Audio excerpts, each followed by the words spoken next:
Everybody, good evening, good evening, good evening, and welcome to the Select Board meeting of Monday, March 25th of the year 2019. On our agenda today, by the way, we're in the second floor Select Board meeting room in the Groton Town Hall. We will do announcements, followed by public comment period, followed by the Town Manager report.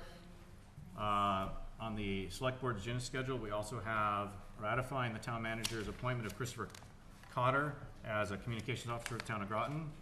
An update from the Great Ponds Advisory Committee on various pond project.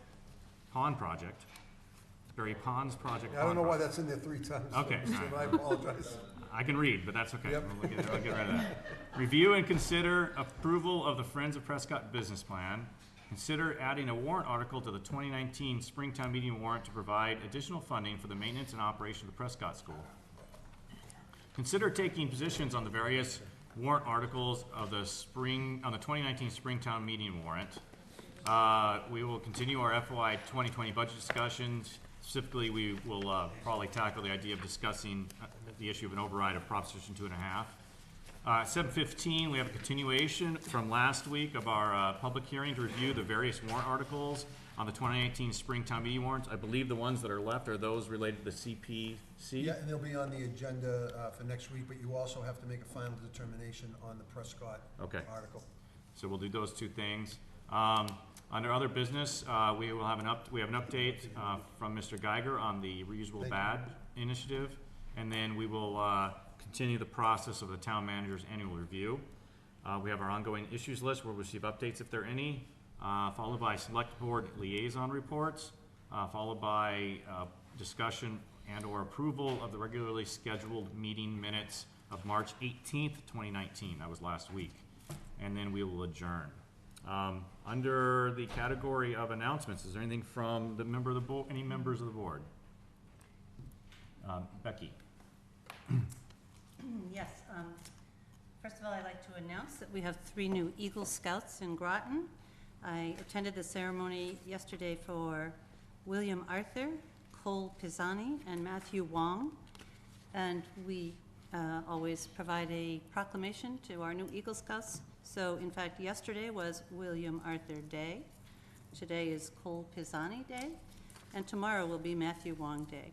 And they all did, of course, great projects that the Eagle program requires them. I also have another announcement. Yeah. Yes. I want to correct an error that I made at last week's meeting and read a statement that I actually posted on various social media sites and sent it to the newspaper and the fire chief and my fellow board members last Tuesday evening. So many of you may have seen it, but for those who have not, at the Select Board meeting on Monday, March 18th, 2019, I stated that the Groton Fire Department generally has received about 20 fire or EMS calls per year between midnight and 6 a.m. I was referring to an informational chart distributed by the Fire Department Task Force at their December information session. I have realized that I was misreading the information on the chart. The correct number of fire and EMS calls between midnight and 6 a.m. from 2015 to 2017 was about 120 per year. I sincerely regret my error and want to offer my apologies to the public, the members of our dedicated and hardworking fire department, and the fire department task force who gathered the data to help guide the public conversation about staffing needs in the fire department. It's really important to me that we make decisions based on accurate information, and I am deeply chagrined that I inadvertently introduced incorrect information into the discussion. And I want to thank Chief McCurdy for helping me to understand that graph correctly. Thank you. Okay, thank you. John. As the day is getting closer, I want to remind everyone that on April 10th, 2019, the town will begin using a new website and a new domain name. The new town domain name will be grotonma.gov, and if people visit townofgroton.org, once that becomes active, they will automatically be redirected to the new website. The new website, I'll tell you in advance, has quite a different interface when you log into it than the current one. We will continue to use the current email addresses that we have, and they will automatically be redirected to the new system. And that will go on until we're notified otherwise. We owe all this to a lot of hard work by our IT director over the last months, and it's been pretty well tested. We've had users in the community on it for several weeks providing feedback. So look forward to it, but that April 10th date isn't very far away. Thank you. Okay, thank you. Any other announcements from any member of the public or the town manager or anybody else? All right, we'll now move into public comment period. Are there any public comments? We have a lot of people here, not quite as many as last week, but still a lot of people. Okay, I see no public comments. All right, moving on. Mr. Haddad. Mr. Chairman, last week I brought an appointment to the Communications Department. We appointed Leah Pierce to a vacancy. I informed the board that we had 2 vacancies within that department. I'm pleased to say that the police chief and the fire chief have requested that I appoint Christopher Carter of Pepperell to the position. Mr. Carter has been a per diem EMT paramedic for the Townsend Fire Department since 1996. He also works for Woods Ambulance and Gardner as a paramedic. He formerly served the Pepperell Fire Department as a paramedic until 2018. He possesses a wealth of knowledge and experience, and the chief says that if I appoint him, he will be an asset to the Groton Police Department. He's passed the required employee physical and an extensive background investigation, and Chief Luth has highly recommended that I make that appointment. Mr. Carter's here tonight. I have made that appointment, and I would ask the board of the select board to consider ratifying that appointment this evening. Thank you. Select board. Would anybody like to make a statement first? I guess I'll give you that opportunity first. Optional completely. I'd just like to point out that Chris has made the focus of his entire professional career public safety. Although dispatching and communications will be relatively new, his whole professional life up to this point will lend to his training and his ability to do a great job for us. It's fascinating having someone who understands what it's like to be in the field and receive the calls that the dispatcher makes. I think that gives you an elegant ability to understand how to, interpret those calls and what communication has to be offered. So I think you'd be a great asset to the department. I'm very thankful for you offering your services to the town of Groton. Thank you. Anybody else? I'll make a motion that we ratify the town manager's appointment of Christopher Cotter as a communications officer for the Groton Police and Fire Department, effective immediately. Immediately, yep. Second? Been moved and seconded. Any further discussion? Anything from the public? All right, all those in favor? Aye. Any opposed, abstentions? I heard that unanimous. Welcome aboard, sir.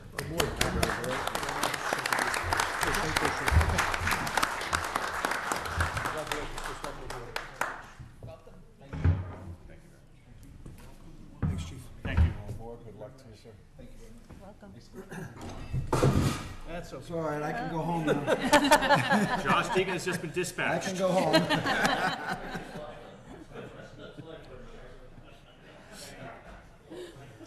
Mr. Chairman, Jim Leaning and Alex Woodle are here this evening from the Great Ponds Advisory Committee. They wanted to provide the board with an update on their work. So Jim, if you come to the table, and Alex, if you come to the table. Thank you. I have your stuff up on the screen. Is there anything Just tell me how. remember? No, this is, Okay. they brought this tonight. Before I go ahead, For those who don't know me, I'm Jim Leaning. I'm the chair of the Great Ponds Advisory Committee. The Great Ponds Advisory Committee is focused on lake management, weed management, health and safety, water quality, and environmental protection of the lakes and ponds here in Groton. We're here tonight to talk about 3 projects, one on Batacook, one on Duck Pond, and one on Lost Lake and Knobs Pond. So I'll start off and talk about the first 2, and then I'll turn it over to Alex for Lost Lake and Knobs Pond. So each body of water is different and has overlapping but different issues. So with Batacook, there's about 35 acres, so a significant portion of the pond has invasive weeds. These have been in there for a long time, and they've been allowed to spread pretty much to the extent that they can because the rest of the pond is too deep. But this is all around the littoral zone, so it makes access and difficult. It destroys the native species habitat, and it presents a danger to recreational users. So we looked at, got professional guidance as far as how we should approach this problem. We were limited to mechanical means, and Solitude Lake Management, who is known throughout the state, recommended trying both weed harvesting and hydro raking. Weed harvesting cuts the weeds down about 5 feet, so it's not something that's going to get rid of the weeds, it simply controls them, and it gets rid of the mats and the surface. It allows navigation through there, and over time it can reduce the nutrients and slow the growth of the weeds. The hydro raking is more of just taking out large areas and digging down to their root system. So this is a 3-year pilot. We obtained CPC funding for each of those 3 years. We've done 2 years so far. Every year we've removed probably about 900 cubic yards of biomass, weeds, and just floating islands and things that are encumbering the pond. Now we're in year 3, and what we found is the weed harvesting has been very effective. It's reduced the mass at the surface. It's made it much safer for people to use, and actually we've gotten a lot more use at the pond because of that. The boat launch is a pretty busy place. We also used hydro raking. Hydro raking turns out is very effective at those high biomass areas where we couldn't get the weed harvester into, and it's just been overcome by floating islands and just, like I said, high biomass. It has not been as effective on weed removal because it tends to stir up the water to such an extent you really can't tell if you've gotten it, and it's very, very expensive per acre for something that the next year we need to be out there harvesting. But it does allow harvesting the next year, so it turns it back into something that can be controlled with harvesting. So this is our 3rd year, and then we'll be coming back to give you the results of all 3 years and what we find to be effective, and talking to the town about how we go forward and what we can afford to do. The water department's been on board and has said they would be willing to financially contribute to this as well. So that's Batacook. On Duck Pond, they have a different problem. Their pond is, the muck is accumulated to the point where they're starting to lose areas, and it's becoming not a resource to be used recreationally. And I think there's some smell associated with it as well. So they put in aerators, I believe it's 6 or 5, right? Something like 5 or 6, yeah. So the aeration creates more oxygenation, and that tends to encourage bacterial breakdown of that material into an organic ground cover that's much less and makes more of a solid bottom. So that one's in its, this is going into its 2nd year. It's a 3-year program, Yes. and we're hoping to get more testing this year. Went in late last year, so we don't have any kind of real testing. But so far, that's looking very promising as well. Yeah. We're gonna have to, in 1 minute, have an interruption so that we can open our public hearing and then continue until, once you're done. So we have a post at 7:15 that we have to take care of, so Okay. I might interrupt you in about a minute, so just, again. Sure. Why don't I turn that over to Alex? Do you want to do that first? Yeah, why don't we do that now? Okay. We'll call it 7:15. Please, may I have a motion to continue the public hearing, please? I move that we continue the public hearing on the various warrant articles for the 2019 Springtown meeting warrant. Second. Moved and seconded. All those in favor? Aye. May I have a motion that we recess the public hearing until the completion of this agenda item? Actually, Mr. Chairman, can you move it to after the Friends of Prescott business plan, because we're gonna take that next and then get into the warrant. So Okay. if you could continue to after that discussion, I'd I appreciate it. move that we continue the public hearing on the town meeting spring warrant until after the conclusion of the agenda item for the Prescott School Business Plan. That'd be agenda item number 4. Okay. Second. Moved and seconded. All those in favor? Aye. Also unanimous. Thank you very much. Thank you. So I want to give a kind of an overview of the lake, where we've been and where we are now, and where we might have to go. So just last November, as everybody in this room knows, we had record rains, and we normally start the drawdown in the lake in Columbus Day. We didn't get the last board out until, I believe it was January, because the lake was just almost, it was very high. And we didn't want to flood our neighbors down in Whitney. The concern was ice, and so far I know of maybe 3 docks that were damaged. We've asked residents to survey their property for dock damage and or wall damage. The beavers continue to be beavering and toppling trees, creating numerous navigational hazards. I don't have anything else to say about that.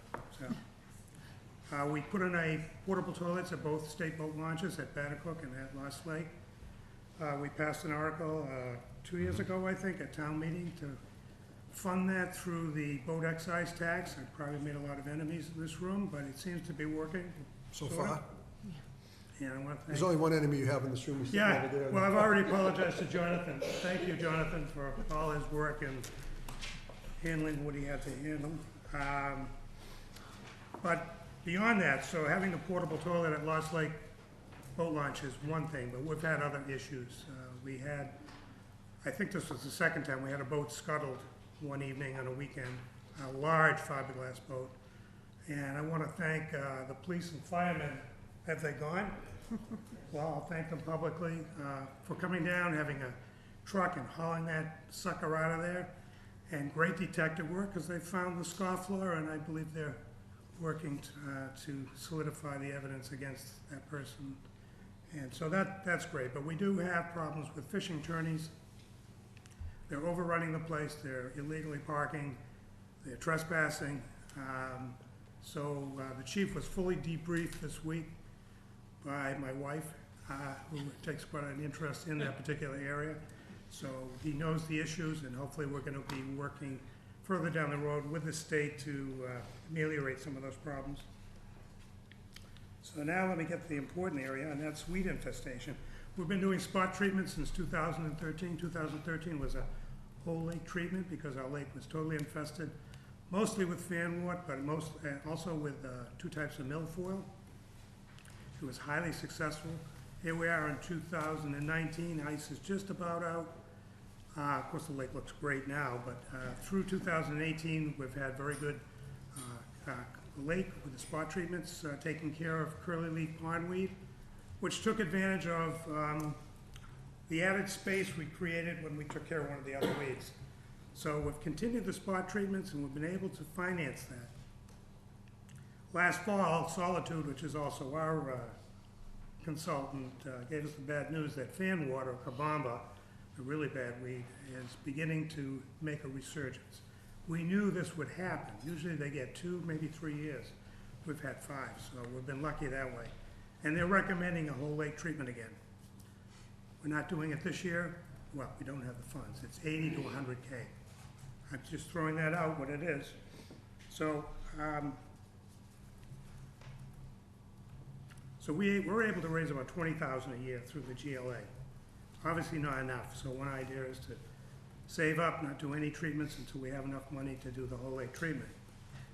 But I want to get to another issue that might address all of this. About a year and a half ago, we had the Lost Lake Watershed Advisory Committee. It was chaired by Art, and one of the offshoots of that was a brochure. George, would you mind?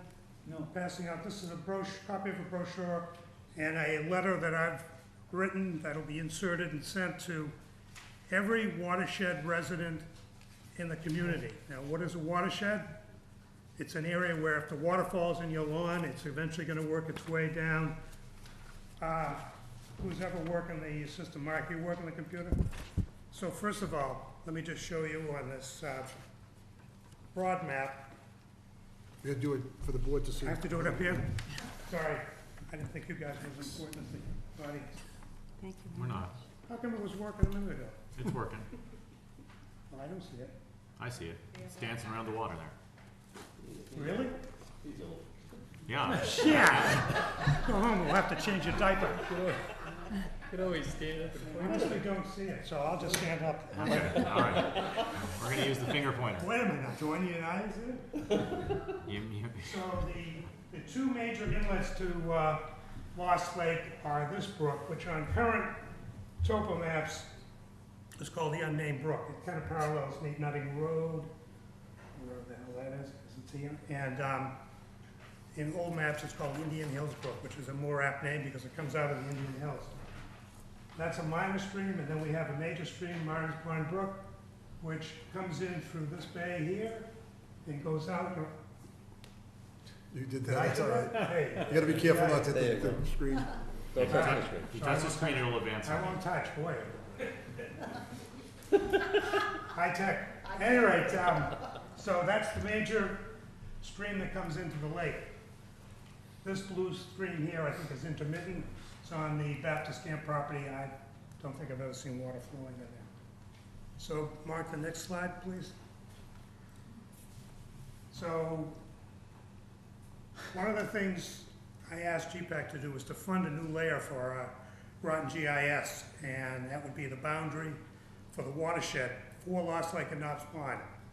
We have a huge watershed, as you can see. If you can see the lake in the little darker blue here, that's Lost Lake and Knott's Pond, and this is the watershed that drains into it.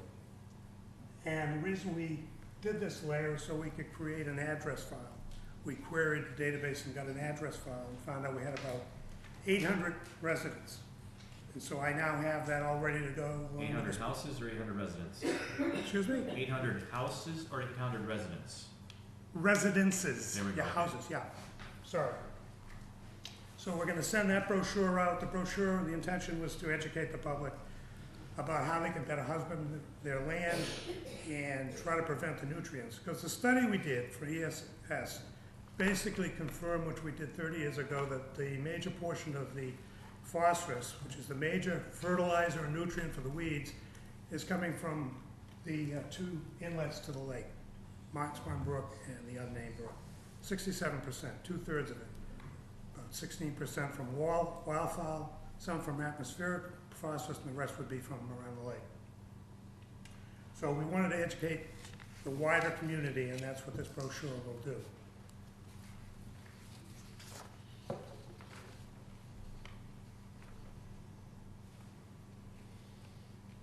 Well, Alex, look at that, the watershed's about 14 to 20 times the Yeah. size of the lake itself. Yeah, so it's So about anytime 28, you fertilize your lawn in that area, it gets into the lake. it's about 2,800 acres, 4.5 miles, square miles. It's a good size.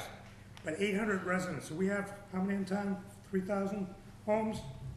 We got 4,000 homes? 3,800? 4,200, so it's a sizable portion.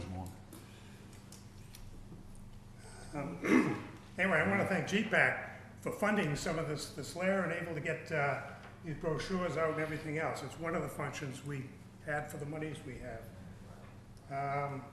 So the point I'm trying to make is that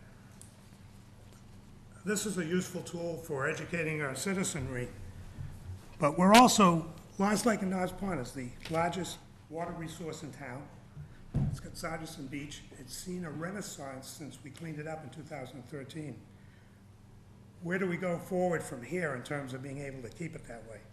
I'm not here to debate that tonight. It's just something to throw up that we hope to have a discussion about later on, because it seems to be out of the local residents' reach. But it is a town-wide resource, and there are other people involved, so I just wanted to bring this to the attention of the board.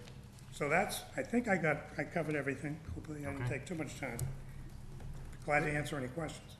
Are there any questions from any member of the board? All right, I don't see any questions. I think you covered an excellent job of presenting that. Thanks, Jim, thanks, Alex. Thank you very much. Thank you. Thank you for the update. Appreciate that. You're welcome. Interesting to see those 3-year results in the second year of the aeration. Be interesting to see. Yep.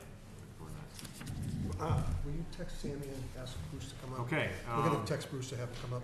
Mr. Chairman, as the board is aware, section 2.2B of the lease agreement for the Prescott School between the town of Groton and the Friends of Prescott calls for the Friends to submit a business plan to the select board for your review and approval. The The specific section is up here on the screen. I gave it to you in advance of the meeting, but basically, it gives the Board of Selectmen the right at their sole discretion to either approve, reject, or condition the business plan or any aspect of it, and then it talks about what would happen if the board chose to reject the business plan. The Friends did supply that business plan within the 180 days from the commencement date for approval. As the board knows, what we did from that point is we met with Mary, Bud, Allison, and I, reviewed the plan, provided comments. We met with Mary last Friday, and Bruce was on the phone to review it. And the Friends are here to formally present the business plan to the board. They have a PowerPoint presentation, which they're gonna come up and do. And then Allison, Bud, and I do have comments on the business plan for the board's consideration. So Mayor, if you wanna come up. Bruce is on his way up. Great, yeah. Bruce is going to make some comments later anyway, so I could get started, I guess.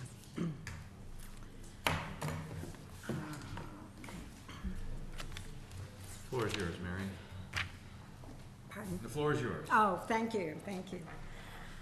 Good evening. I'm happy to be here tonight representing Friends of Prescott Incorporated and its Board of Directors as we go over the business plan that was submitted February 27th of this year. Hey, Bruce. Hi. Next slide. So a lot of business plans go step by step through every single thing that the organization stands for, and its goals, its constituency, its directors, and so on. But because of the context in which we are right now, a very financial discussion of Prescott, we decided to do our presentation really around the finances of Prescott. We want to talk about the lease as we talk about our plan, as we discuss the financials, but we think that's what's the most important thing. These are the 3 goals of our organization. Keep the building as a town asset, provide space for nonprofits and for-profit organizations, and create a community educational program. Those 3 things all fit together, and that's the premise on which all of our decisions are made. So if you want to see the plan in its entity, you can go to www.prescottscc.org. That's listed there. So let's get into it. The lease provisions are under review tonight, really affect 2 parts of this plan. First, the approval of Friends business plan. The lease that I signed I guess we'll have to review this separately, but the lease I signed, that I believe you all signed, said that the landlord acting through its select board shall have the right to approve, reject, or condition the business plan or any answer thereof solely on the ground that it does not support the tenant's ability to meet its rent payment obligations under this lease. That's another reason why we're looking at the financials so deeply, because that's the basis on which you accept, reject, or our business plan. So we're here tonight to show you how we believe we can meet the obligations on this lease. We know that later tonight, there's going to be a discussion of a proposed warrant article for the town to fulfill its terms of the lease, which are major capital repairs and town's insurance and grounds upkeep. And so both of those things play together, our obligation and the town's obligation under the lease. So that's why we're looking at the financials. I'm going to ask Greg, if he would, to pass out a handout in case you didn't have the whole business plan with you. I think we have enough, which shows you in detail our financial outlook. Specifically, our budget for the next 3 years, and then some idea as we look beyond this current lease, beyond the next 5 years. All indicators are very positive for revenues, that our revenues will outstrip expenses in our financial outlook. And even as we look in the next 5 years, if this lease should be renewed, which is part of a potential part of this lease, we see creating a capital plan of $35,000 a year, of being able to provide $35,000 a year for the town's capital plan. Over the first 8 years of this lease and its continuation, that would bring over $200,000 in capital funds to the town of Groton, which we think is important for the upkeep of this building, but we'll get into that. So let's look at the details of the next 3 years. I'm gonna go through it, if you could go to the next one, just really line by line. Mainly, what is our income? Because that's what you wanna know. What are we basing our lease on? First of all, we're basing it on direct public support. In our budget, you'll see that we talk about gifts in kind.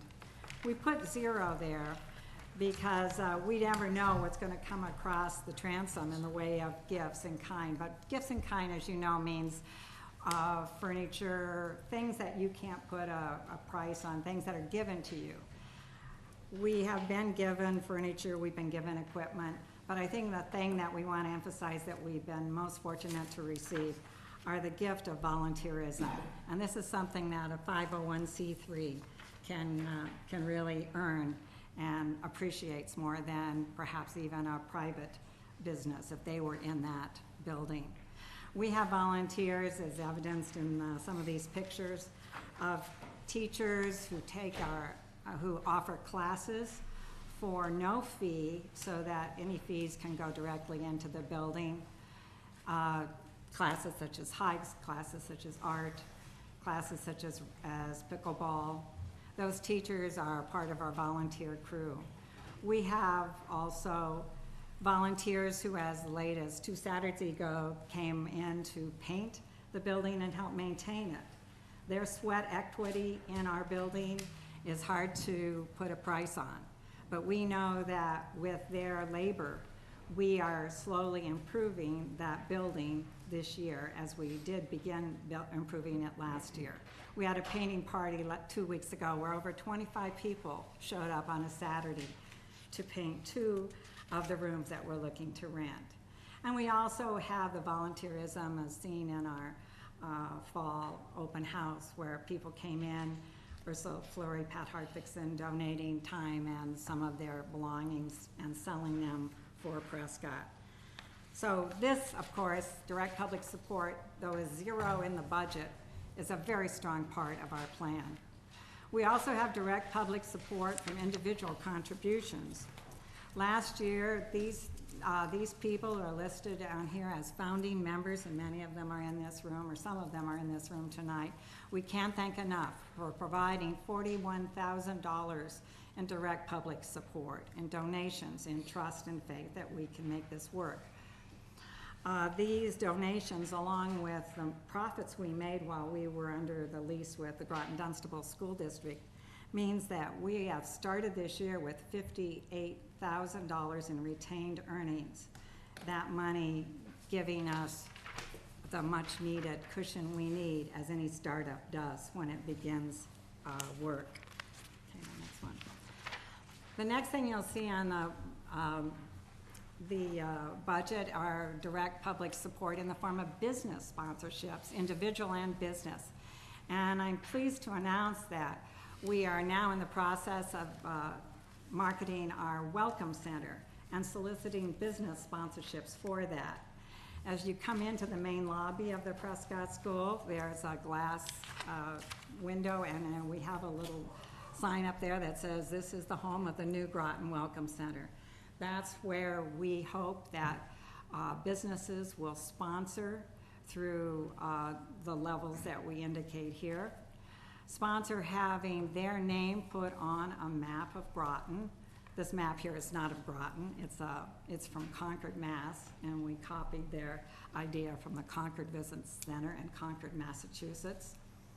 But through the sponsorship of businesses and nonprofits, we can have a place on Main Street where people who visit can come in and get a map to the town, get materials for all of the sponsors, nonprofits or for-profits, talk to volunteers if and when we get that staffed adequately, And we think this is an important part of making the town a vital center for the many visitors who come here in the future. Direct public support also is in the form of grants. You'll notice in our budget, we put 0 there. But you and I know that we have written and received over $400,000 worth of grants in the form of CPA grants. As a nonprofit, we also are able to write private grants for private grants, state grants, and the kinds of grants that communities, unfortunately, cannot apply for themselves. We can apply for those, and we intend to do that.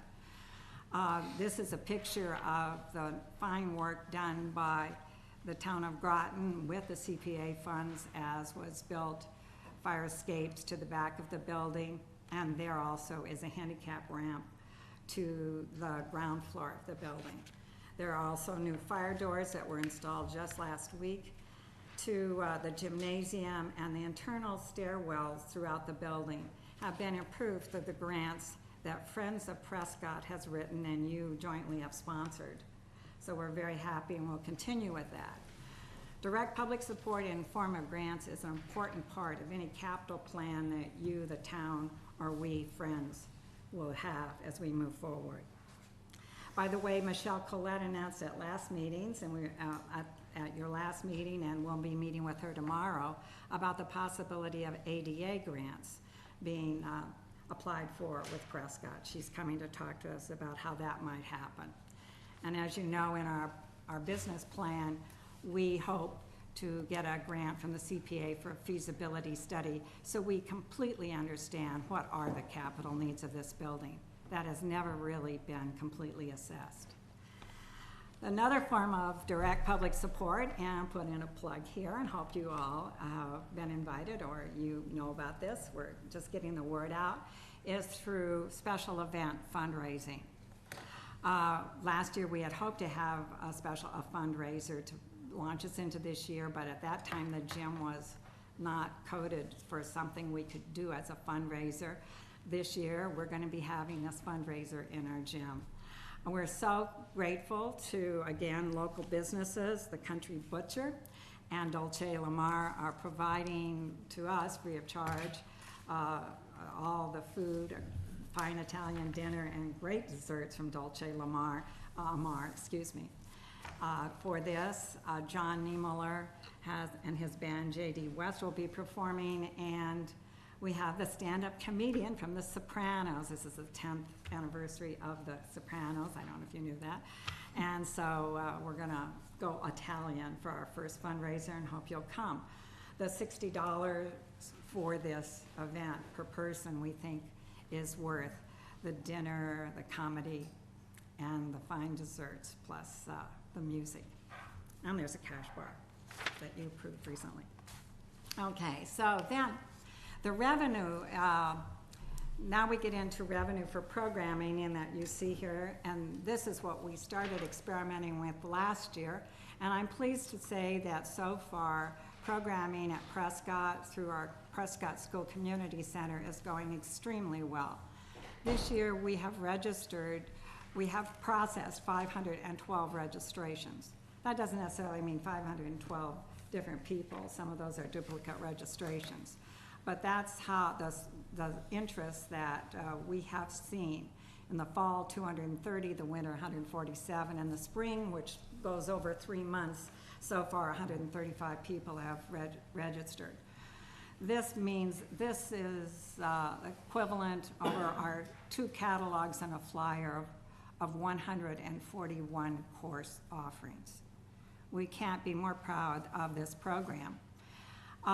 We do have a challenge that recently was brought to our attention this last week, where our building inspector has told us that given his interpretation of the code as a school building now, and it is not a school building now, it's not E, that we no longer can have children under the age of 18 in the building without their parents. This is an interpretation which Friends of Prescott is exploring. We were under the understanding we were Code B, and as a community center, no longer required to applied for academic-type education. So we'll be reviewing that hopefully soon with the town manager and the building inspector as we go along. But that is a recent challenge. Our revenue sources, I want to stop here for a minute and point out that the revenue sources over 3 years, and you'll notice in our 3-year layout, changed dramatically. In year one, this year, the largest part of our revenue comes from programs, around $35,700, or 45% of our income comes from program income. I'm pleased to say we already have hit that mark and we're beyond it. But right now, that's where our program income comes from. That's where the bulk of our revenue comes from. The reason for this is that we had started out the year under the assumption and working in this last summer in July with the Groton Community School that we would rent the building out as a school on the main floor. We were informed in October that that was not possible, and $35,000 worth of rental income was then no longer available to us. So given that October that we were informed, again on building code, that we could not have the Groton Community School in the building, we had to recoup our efforts, put most of our income coming from programming, and start working on rental income. You'll notice, however, by year 3, though, we believe that rental income for this building will get up to about 46% of our income. And this is as it should be, because this is a 27,000 square foot building. There's no way that Friends of Prescott and our programming would ever be able to use use the whole building, nor would we want to. The whole idea was for mixed-use buildings. And so I want to now go into the rental income piece of our presentation, because this is crucial for the long-term success of this building. First, there are short-term rentals, and we have a line in there, $4,500 to $5,000 a year in short-term incomes. What we do with short-term rentals is we rent to small groups, use the gym. Most recently, some pickleball players have started renting the gym on their own. While we do offer classes in it, they can rent it on their own, as basketball people can rent it also, and our gym rental is something we're pleased with. We also have meeting rooms. There's a picture of one of them, and we've seen several local businesses that do not have space for their entire staff to meet, to rent a room at Prescott just for the afternoon for 2 or 3 hours so they can have business meetings for their businesses. In fact, the Groton Inn has asked that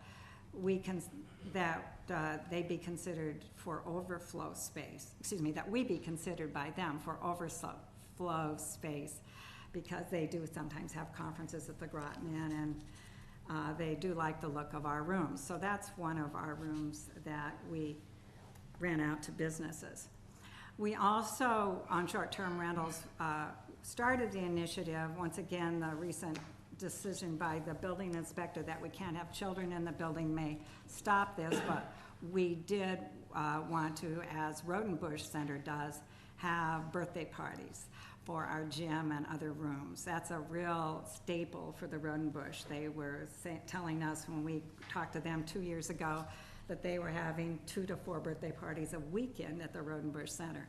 So if we could do that, short-term rentals might be an even larger figure in this budget. The next one. The revenue that we're looking for, though, are leases for nonprofits and for-profits and longer-term leases. We need to get our marketing out there for renting. This is a sign that, thank you, Berta Erickson, had Scott Wilson design, and will soon be in front of the Historic Commission to see if we can actually put this out in front of the building, because it is a historic building and temporary and permanent signs have to be approved. So we're starting to get, as I mentioned, now back up to speed in our rentals for short and long-term leases.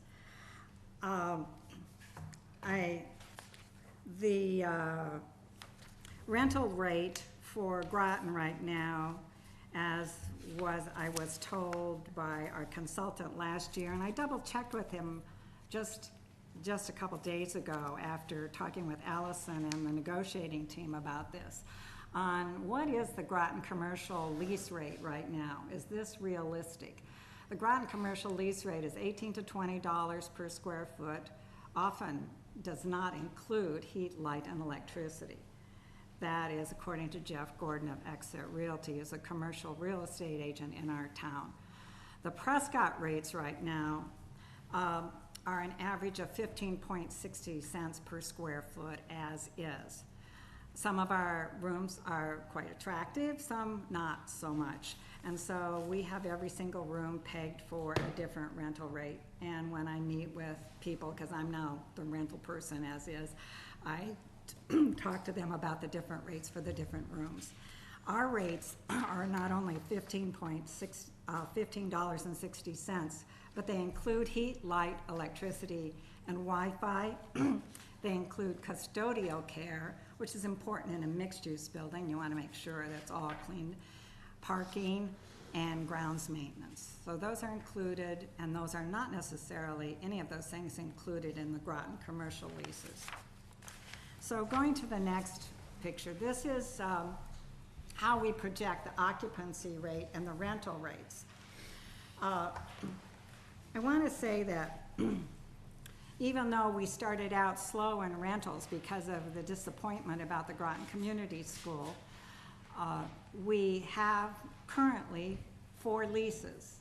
We have leases with a real estate agency, a lease with a local nonprofit, the Groton Conservation Trust, a private office space by a private party, and we also have rent storage space for the Big Book of Peace. Our intent next year, so our actual income from leases for this year is $11,550.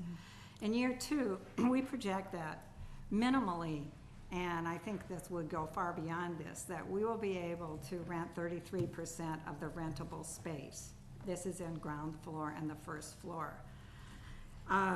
This means, in floor space-wise, renting out 2 of our larger rooms.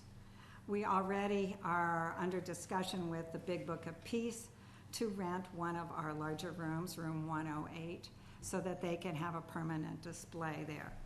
And we think that along with some other income from rentals with the $11,550 we already have going, will total $30,000 for next year.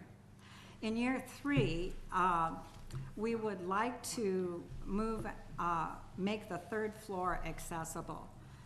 The 3rd floor, the map isn't on this picture, this slide right now, but the second floor is where the school department was. The school department left those offices in wonderful shape. They are great rooms. The problem is that, according to the fire marshal engineer who visited us in October in regards to the Groton Community School, she said, and we were encouraged, that if we put a fire alarm system in the building, that we could then have programming on the 2nd floor. We think this is a wise investment because these rooms are very pleasant rooms, and we already have a tenant in the form of a Waldorf school from Devon's asking to lease the complete 2nd floor in year 2, hopefully, but definitely by year 3. We project the rental income on the 2nd floor to be at maximum, and of course this is all negotiable. I don't think most real estate agents talk about things like this in public meetings, but we have shared this with our negotiating team, that we see the rental space on the 2nd floor at around $64,000. Now, that is important to get to the 2nd floor. The projection here says, what if we think we can hit that number of $62,226 in year 3 by renting the rooms in year 1, continuing with the ones that we have rented in year 2, And then basically, 40% of the third floor is adding 3 of the classrooms on that floor. By the way, the second floor is almost a mirror image of the first floor. If we can't get on to the second floor, as I would hope we do with the installation of a $60,000 fire alarm system, then I hope that we could rent out, and I think we can, 65% of the 2 floors. For your information, when I'm looking at rental space, I'm talking only about the rooms that are numbered on these maps. Friends of Prescott intends to move downstairs to the ground floor next year, to the area that used to be the school cafeteria, the school maintenance office, and some of the rooms down there, because we think that the best rental space possible should be on the first and the second floor, and we're gonna move downstairs. That is it for rentals, and that's it for our income and an overview of it. Bruce is now going to talk about the expenses and also some of the risks and rewards of this business plan. Yep, thank you. My name is Bruce Esom. I'm the treasurer of the Friends of Prescott, a 501c3 not-for-profit, who currently has a lease agreement with the town of Groton. I keep the books. I record all the income and the expenses. I pay all the bills, including utilities, Groton Electric, National Grid, our liability insurance, our commercial liability insurance. So I have a pretty good handle on a day-to-day basis of where we are, and I update the board of directors on a monthly basis on our cash flow, and provide them with the guidance they need to make the strategic decisions to keep us on track. So I want to share with you where our expenses are based upon what we know about year 1, what we know about the year before year 1, which would have been year 0. Of course, we were in there as a sublease to the school district. So we do have some track record on what our expenses are and what our revenues are. So it's unlike a brand new startup company where you're just making rough projections based upon what other people have done. We have a track record behind us that gives us some confidence that these numbers have really some precision and meaning for us in our situation. So one of our largest expenses is our programming and operations, and this includes the price of printing the catalogs, the course catalogs that go out. You probably see them received in the mail. There's also mailing expenses associated with that. Yeah, anybody not seen those? We also pay some of the teachers that teach our classes. Some of them are 100% volunteers, but some of the teachers have a contract with us, and there's a split ratio between how much the Friends of Prescott gets as a fraction of the total revenue generated by the classes. And then, of course, we have supplies, we have printers and copiers, and just sort of normal office expenses. And so we keep a good tab on those from month to month. Friends of Prescott has 2 employees. We have a business office manager. They are hourly employees. They are part-time. She works 15 hours a week. And then we have a custodial employee who is also an hourly employee, and his hours can vary from week to week.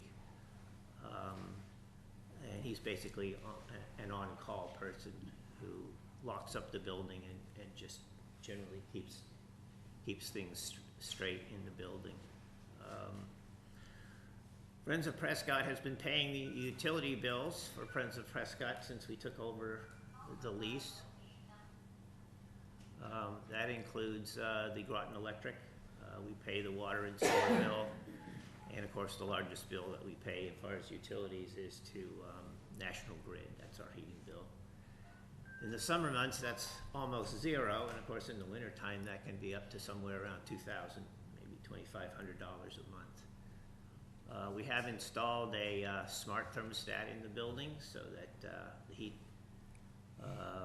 goes down at the night as the temperature set point on the thermostat drops, and then comes up in the morning in order to have the building pre-warmed when people come in for classes. And then, of course, we have a contractual obligation to provide the town with a payment of $20,000, a minimum of $20,000 in year 3, plus 50% of what profit we make. We'll see in our projection that will represent about 16% of our total expenditures. And then we have this general category of other, which includes our general liability insurance. We pay unemployment insurance, which are for the employees. We have legal bills. We have legal representation. Fortunately, our lawyer has given us a 50% discount, as we are a 501c3 organization. So we do have a lot of goodwill among the vendors that we deal with. And of course, because we are actually generating some revenue from rental, that is not a tax-exempt activity, so we do have to pay taxes to the state and federal government for the revenue minus the expenses associated with those rentals. And you'll see that shows up on our IRS Form 990 form. There's a special provision for that. So we are paying taxes on that portion of our revenue that is non-exempt. I want to talk a little bit about risks here, because that's part of the kind of information that you will need as you look at whether you want to continue this relationship, which is at your discretion. So what are some of the risks to Friends of Prescott?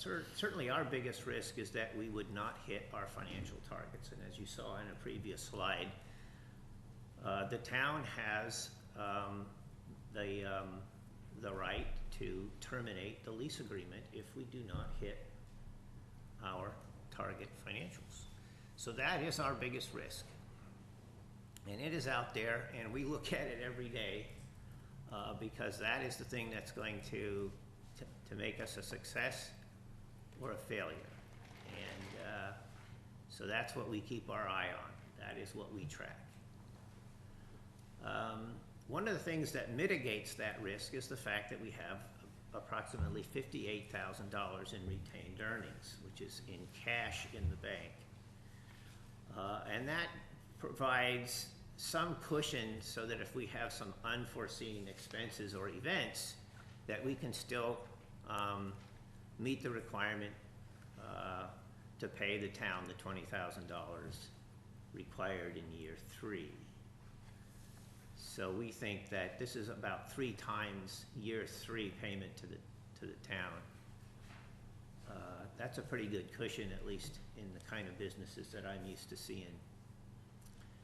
And then, of course, the other opportunity to mitigate risk is we have a provision in the lease agreement that with a notification after year 1 that we could terminate and walk away from the lease, just as you have that same provision based upon our financials or failure to meet our financials. So that's the out. In terms of the town of Groton, what's at risk is if this experiment fails, then the investment that the town has made in the insurance and the grounds and the capital improvements will be pretty much for naught. And the opportunity to mitigate those risks for you is to see that things are not going as you had hoped or we had hoped, and actually terminate the lease agreement.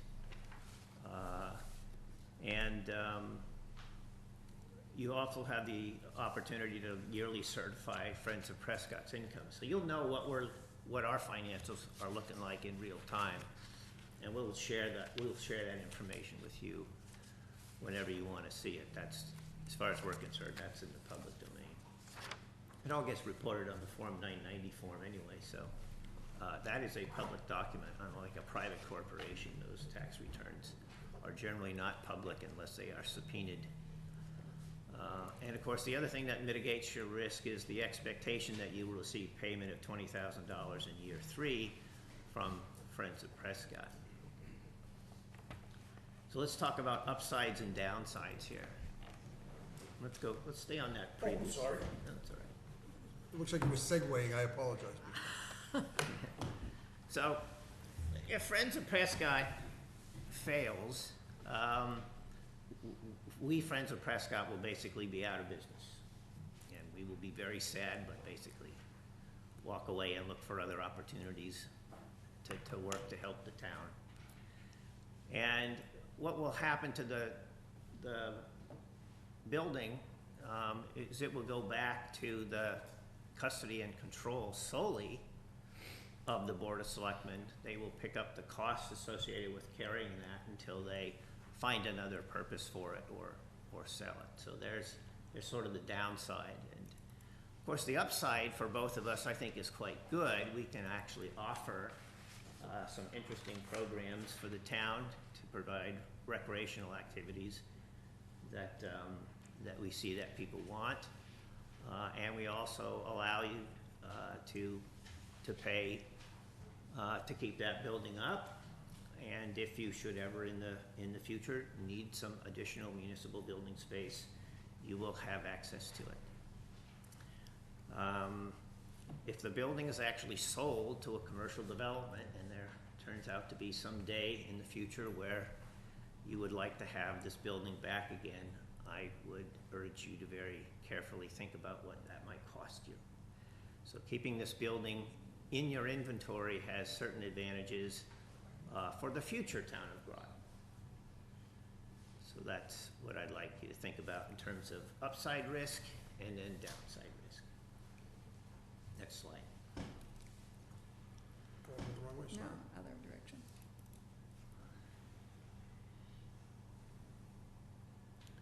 So one of the things that we've been ducking and weaving a little bit about is we as an organization have a hard time understanding what the building code allows or doesn't allow us to do in terms of programming and activities in the building.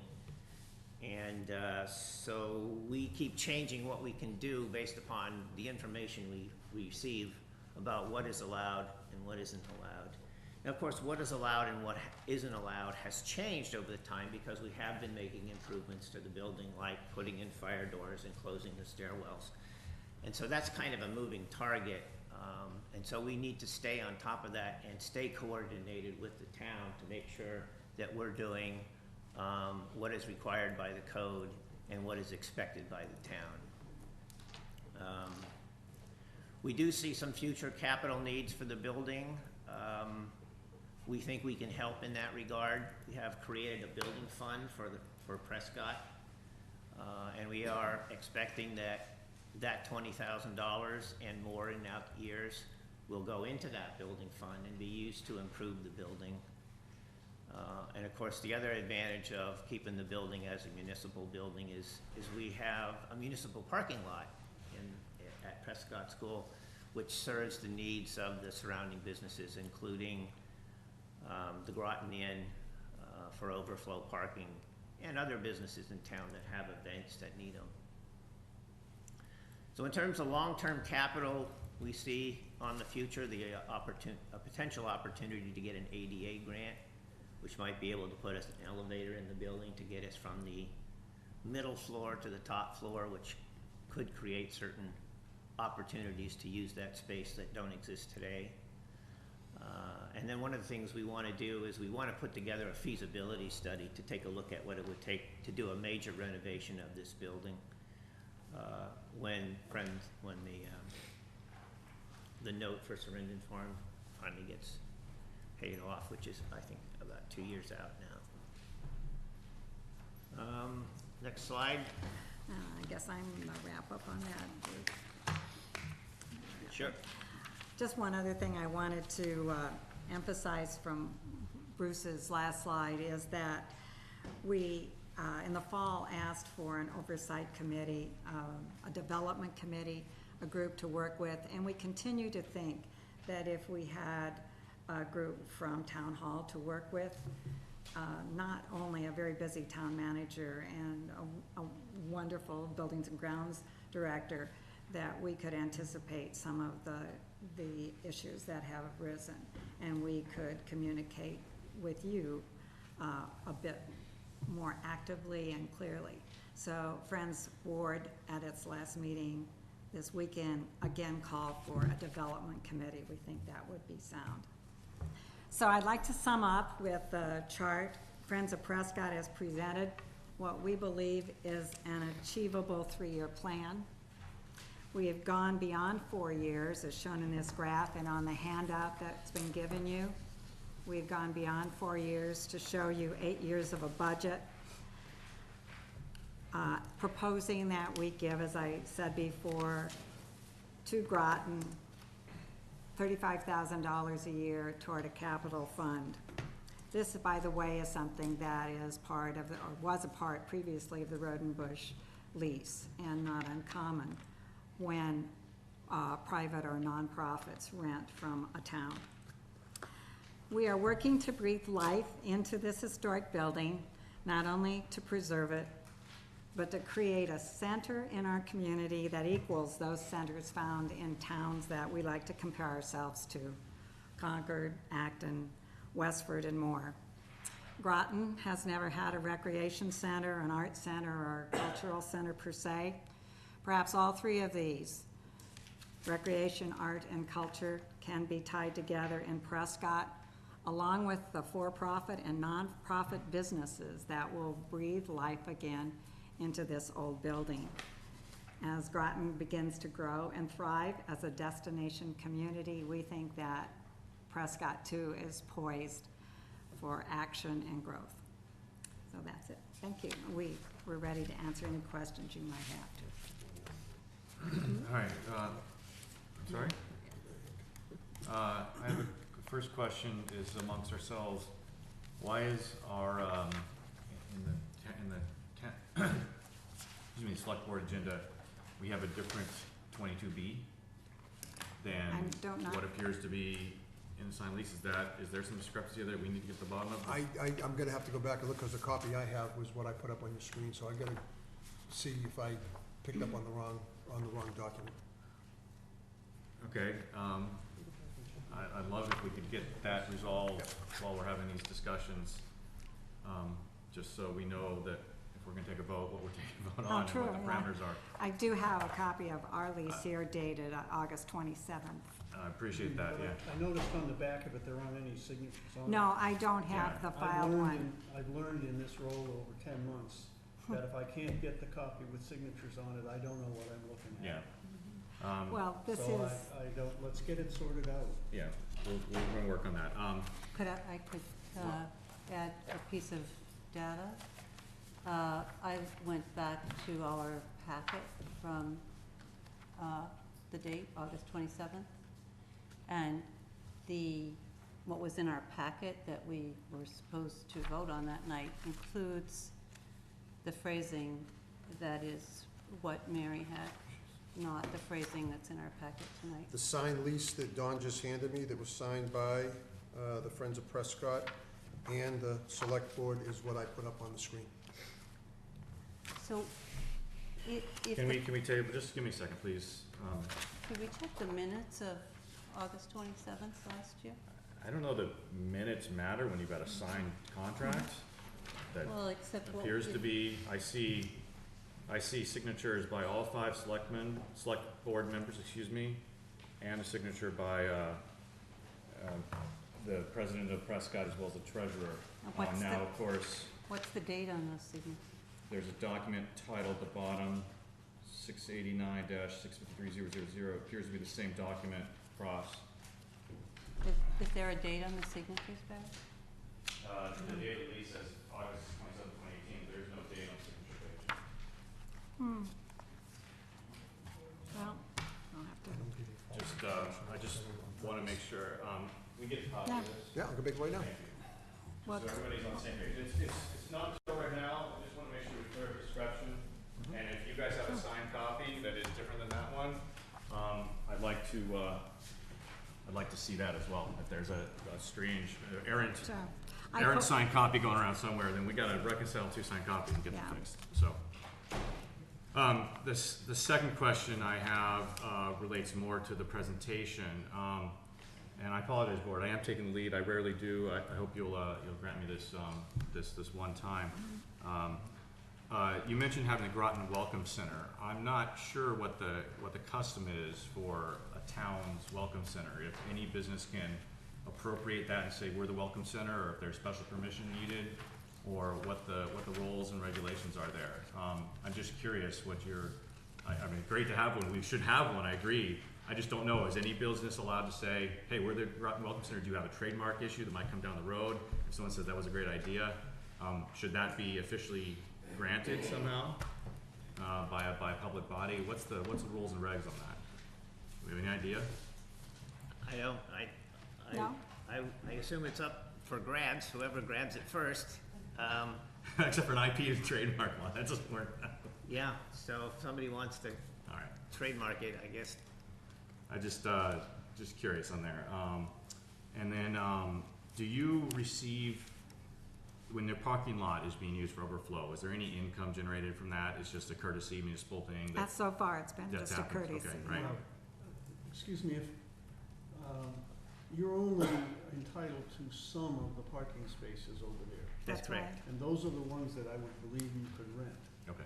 not the whole parking lot. Yes, Right. although we have no intention. Right, no, to rent I'm just curious, just asking that question. And we had, in the original lease agreement, we had a map of the parking lot, all the parking spaces were numbered and they were uniquely identified as being either municipal or. And lastly, you said the board got together this weekend at your meeting and had a vote requesting us for the select board a development committee. I haven't received a letter. I haven't received any notification of it. Did you submit such and I just haven't seen it, or is that pending? No, that's something we just did yesterday. Okay, And that's so I'm fine. I just wanna presenting make it sure to that I you wasn't again. out of the I loop think and missed something. we did in the fall, it's suggested, and Right. I don't think it's been taken up by the board since then. I remember the fall discussion. I think we did put on We there. still and think it's a good tabled it. idea. I appreciate that. Just to make sure I didn't miss something. Okay, No. thank you. Board members, Josh Deegan would like to start. Well, before I ask questions, I do know that the town manager got together with board member Manugian as well as, I believe, Bud Robertson, to review the business plan. And before asking questions, they may be able to help fill in some of the blanks in terms of my thought process relative to your presentation. So I'd love to hear from you folks if the chair would allow Yeah. that to occur. Mr. Give Robertson, them the mic. Bud, Allison, who would like to initiate? I'm not sure that it matters if you have the ability to,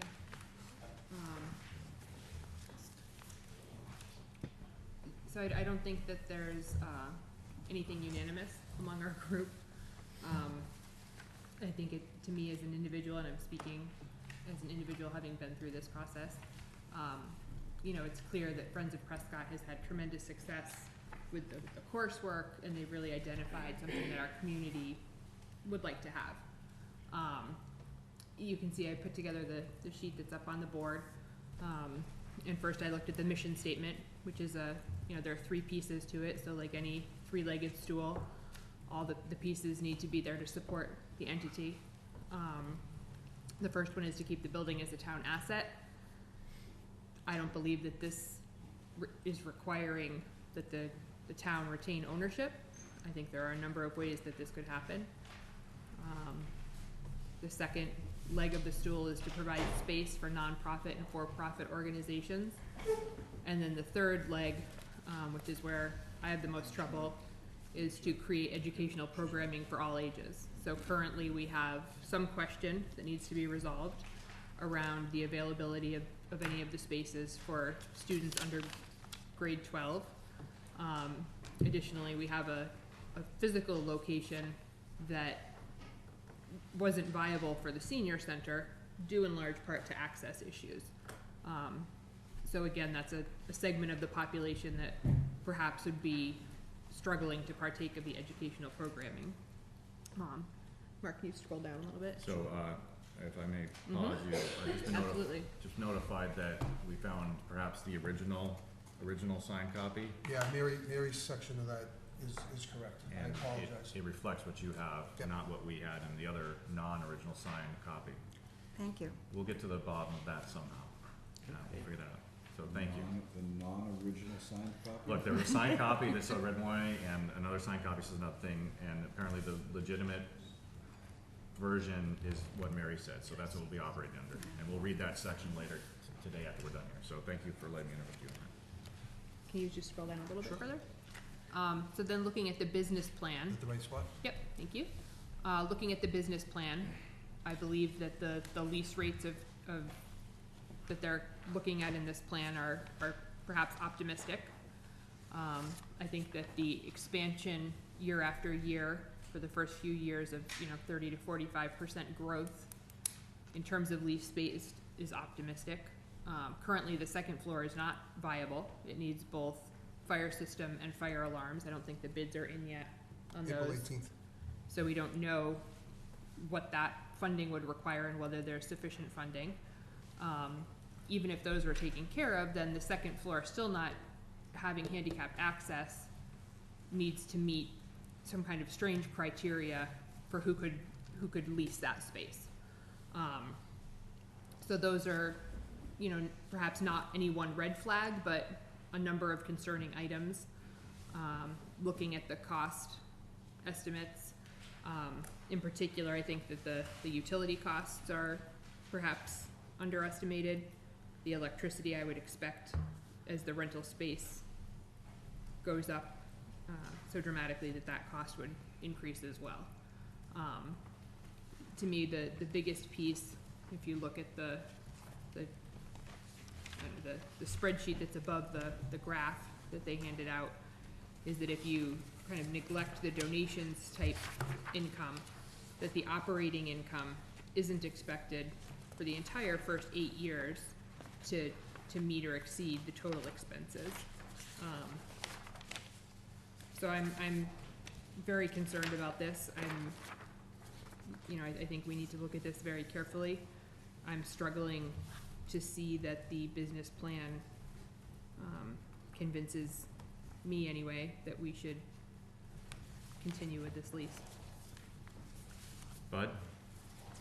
Yeah, well, I took a larger, broader scope than that. I didn't get into too much. I got into the detail, but then I looked at what the lease said, and then I looked at what I would expect out of a startup. So the lease said, which Mary read, has the right to approve, reject, or condition the business plan or any aspect thereof solely on the ground that it does not support the tenant's ability to meet its rent payment. That's what it says.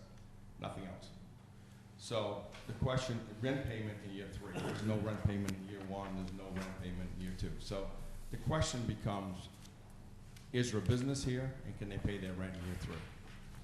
And for anyone who's looked at business plans, and you probably looked at them, Barry, I looked at a lot of them, so I've been in that business of looking at startups. For 3 years, the first year of a business plan is, do they even have a business, and do they have some kind of income coming in? And the answer is this business does. Is there an exposure to the town if they don't hit their plan? No, because they don't owe us anything. And if there's a problem in the building, it's their problem.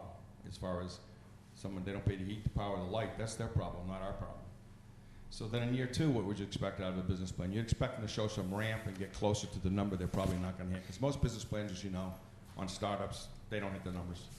As long as they come close and they go on the right trajectory, they say they are. But as long as they're in a trajectory that's going to get there, that's what you want. And so the real question is in year 3. Because again, they don't have to pay us rent in year 2 either. So if they don't make the numbers in year 2, it's their problem again. As far as we have no money coming from them, it's their exposure if they don't cover enough income to cover their expenses. Year 3, the issue is, because again, that's what the lease says. In year 3, the issue is if they don't come up with the $20,000 to the town, which is due March 31st, I think, of 2021. I think that's what it's. Something like that, yeah. But anyways, it's downtown. That's the issue. Will they pay for that? And then in between that, they'll be looking at the plans, and we'll be looking at the plans, and it says, if there's a problem next year, should they get out? And if they can't cover their expenses, they are not going to stay in that building because they won't have any money. We're not supposed to get any rent anyways, but they can't stay in there, they're gonna go bankrupt. So I looked at this and said, they have a business, first of all, the town voted to keep the building. They voted it. Then, the business plan comes in, the lease says what it says, which, oh, by the way, is not a bad lease, it's a good lease, because if they make money, they're gonna pay us money earlier, but we did not expect them to make money the first 2 years. And therefore, that was gonna have to be them eat the cost, or whatever that they were doing. And so the third year is the big year, and that's the year we need to look at. And I look at a business plan and say, you cannot make a decision about year 3 after 6 months. Unless it was completely deep six. You just can't make that call after 6 months. There's just not enough information. There's a lot of information that says it's picking up steam, a lot of information says it's behind, but there's nothing that says it's gonna not fail and not pay us $20,000 in year 3, today. I can't draw that conclusion. I'm gonna just, may I, Mr. Chairman? Yep. I'm gonna disagree with you, of course, but I wouldn't expect that. yeah. The business plan has to show that they would have the ability to pay that rent in the third year, and if there are questions within the plan as to whether or not they're gonna be able to make that obligation, that's when the board would have to make the decision in the first year, whether or not they believe that their business plan will allow them to make that rent in the third year. So when looking at their rent increases, as Allison pointed out, going from 11,000 to 60,000, predicated on an alarm system and a sprinkler system allowing access to that third floor, right? If they can't do that in the first year to get that rent, to build up the rent from 11,000 to 30,000 to 60,000 in the third year, it's not gonna happen. There's $280,000 that was appropriated for the sprinkler system. We know that there's gonna be another 60,000 for the alarm system that goes with the sprinkler system. And we've already spent 40,000 of the alarm system, or the sprinkler system, to fix those handicap doors. So right now, there's $240,000 remaining in that article to put that sprinkler system in, and another 60 that's gonna be needed to do the fire alarm system in order to make that third floor viable. And what ended up happening is, we made the decision to spend the $40,000 to put those doors in because we thought we were going to get a grant from the Mass Historical Commission to pay a half, 50% of that sprinkler system cost. And then we found out after the fact that that grant is not eligible for that. So we're gonna be opening bids on April 18th for a sprinkler system that I don't think we have enough money. And if we don't have enough money on April 18th, there's no provision on this warrant for town meeting to appropriate the funds for it, the additional funds. So if it comes in higher than 240,000 for all of it, and the estimate, I believe, Bruce, is 280,000 for the sprinkler system? No, that was for, the door as well. Okay, so, but if there isn't enough money for that sprinkler system and the alarm system in that 240, then we have a problem. We're not gonna be able to award that contract, which could delay anything for at least 6 months to the fall town meeting unless the board decides to call for a special town meeting to appropriate it. And if we can't do it, that third floor is not viable, and that potential rent may not be viable. So that's why I'm saying that you can make a decision in the first year on the third year rental ability. I don't know if the board agrees or disagrees, but that's Can I just something respond to that, consider. Mark, since you know I'm gonna? Please, Probably but not if you agree with didn't, I'd be shocked. I agree with some of what you said. The issue still becomes 6 months into the year, we don't know. We don't even know if it's gonna cover this. You just said till April 18th. Maybe it will, maybe it won't. But the whole idea of a business plan is to decide if But the it's business viable. plan is a flexible plan. It's not etched in stone. Just like any plan, your plan, day one, it changes. Once the plan gets, it changes. Which is why we have line item transfer. We have all kinds of stuff going. This plan is gonna change. This plan, I can't say today, if I had a bet it would miss its numbers, yeah, I'd bet that. But it says they have to pay the $20,000. I would not bet that they're not gonna pay the $20,000 unless they're not in business, which they will make the call, because they'll have to go out of business. I don't believe that 20,000 is in jeopardy right at this moment, because I believe that they'll get donations, because that's part of their revenue, if you remember. It's not just the operating number. It's the revenue that comes from both pieces. It's part of what they put together. It's part of what we approve. If the donations, if they don't make their operating plan, the donations will cover, unless the plan goes completely down south, will cover the 20,000. We can then make a call in the 30th that says, we don't want to put more money in the building. We don't want to do this. We can do all that stuff. I don't believe there's a risk today in this business plan in year 1 or 2 because there's nothing owed us. Year 3, there's $20,000. You're right, we may not get that. They also said if they could get a better percentage of space, they might be able to get close to the 20.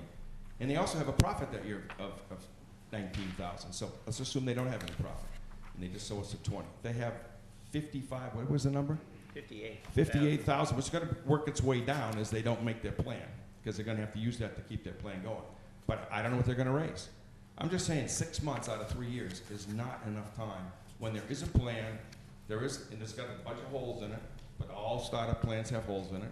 And it's like, how can you shoot them down after 6 months? They just got started, and they're excited and they're moving. A year and a half from now, when we say, pull the plug, and they may say, pull the plug, and you can.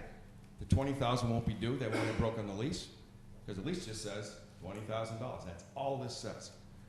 And I don't see how you can do it after 6 months. Business plans change, they pivot, they do everything by the time you get to 3 years.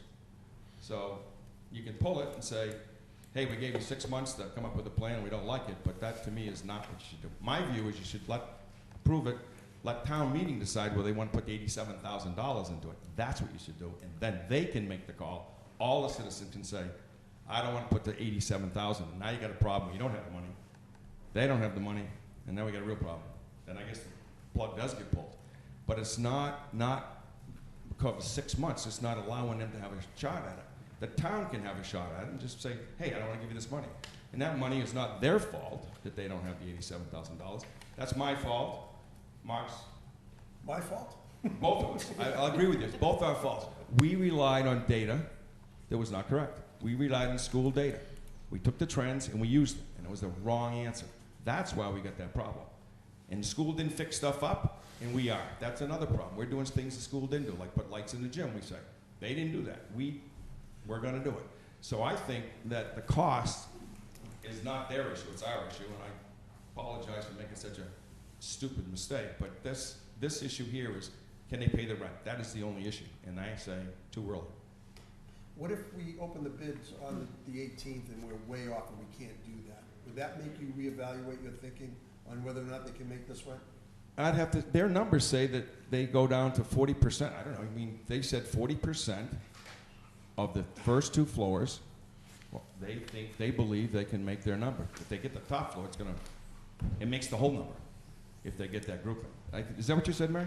Yes, I'd like to repeat that. I want to talk about a couple risk factors that I think Bud was alluding to, is that June of at the end, almost the end of each fiscal year, which runs till August, we are required by this lease to go over all of our accounts with you. So if you will have an indication in June of this year, if we're not hitting our marks, June of the following year, the same thing occurs. That gives you the right to terminate this lease. So you have dates written into this lease by which we must meet with you and show you our books. So it seemed to me that you can obviate your risk a bit by just checking in with us regularly. As far as the second floor is concerned, I think that is a real opportunity to put an alarm system in this building. And it will increase, as I said, up to $65,000 of rental in year 3. And I did present, and I'll reiterate, that if we don't get the second floor open, I believe that we can rent the first and the second floors at 65% capacity for the rental rates. I understand that Allison does not think these rental rates are reasonable. Right now, we have tenants in this building at $20 a square foot. So I think that $15 per square foot average is more than reasonable. That's to be proven over time, and you have the right to pull the plug. We also don't want to be involved in wasting people's money, and we want to evaluate this with you in June and August. Becky, then Allison. So if I'm understanding the lease correctly, you don't owe the town anything this year, and don't owe the town anything next year unless you make quite a bit higher profit than you think you will be. But in year 3, you're required to pay us $20,000. Right. And you said also that you are currently, you have like $58,000 in the bank. Yes. So Cash. if, I guess my question is, both if you would be willing to put 20,000 of that in escrow at this point for that rent. And my question would be to the rest of the board, would that reassure you about the fact that that would reduce our risk?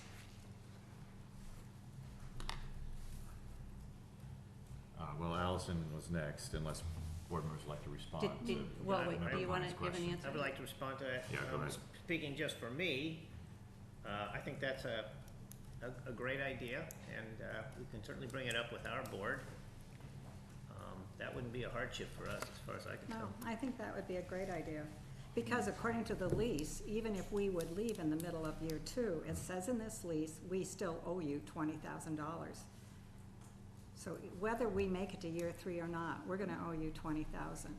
So I see no problem with putting that as, in escrow, but we would have to discuss it with our board. That's right. Okay, Allison? So I'm still struggling with the reality that this business plan is based on things that we know currently are not even viable in a legal sense. That currently the educational use for children is not permissible by the state building code, and that the 3rd floor isn't usable, or the 2nd floor isn't usable, excuse me. To me, in addition to that, pointing us in the direction of some real risk for the 3rd year in terms of the lease payment, I'm struggling with reviewing a business plan that isn't adapting, I guess, to what the reality is right now.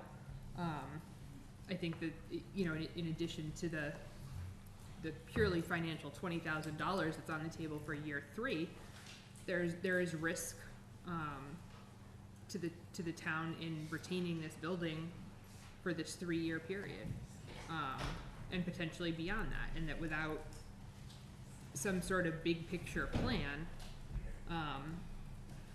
for me, it's really hard to opt in looking at this to giving this a go for a while.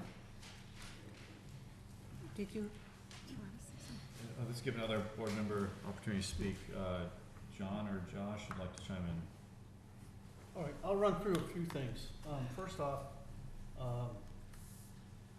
I'm sort of repeating what Allison just said, but I have a lot of concerns about what you're planning to do and what you're allowed to do in that building. And I'm also quite surprised, after the history of what's gone on over the many months in the past, that you folks aren't the experts on what you can and can't do under the building code. If that is a criticism, I would like to respond to that. Talk about a risk. I would like If you to. don't understand that, and get clear on it, we're sailing in really choppy waters.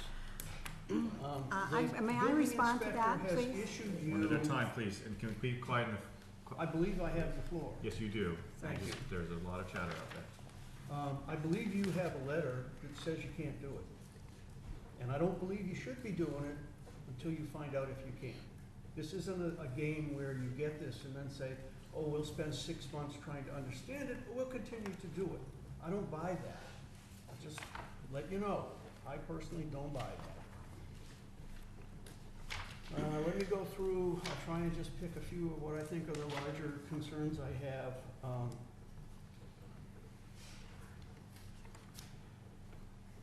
I took a number that you showed, and you said in the last 10 years, no, I'm sorry, the last 20 years, the upkeep and operation of the building has cost $1,148,751.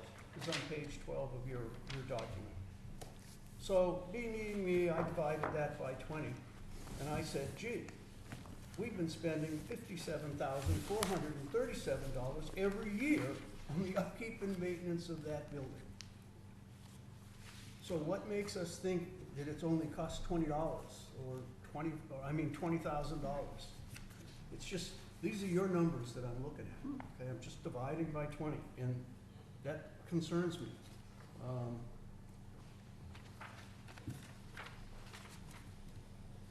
on page 14, you talk about something called the Prescott Capital Fund. I'm not aware that the town has any such fund. You're making reference to putting money into it, $15,000 a year. We don't have such a fund. And I don't know where the $15,000 is gonna come from.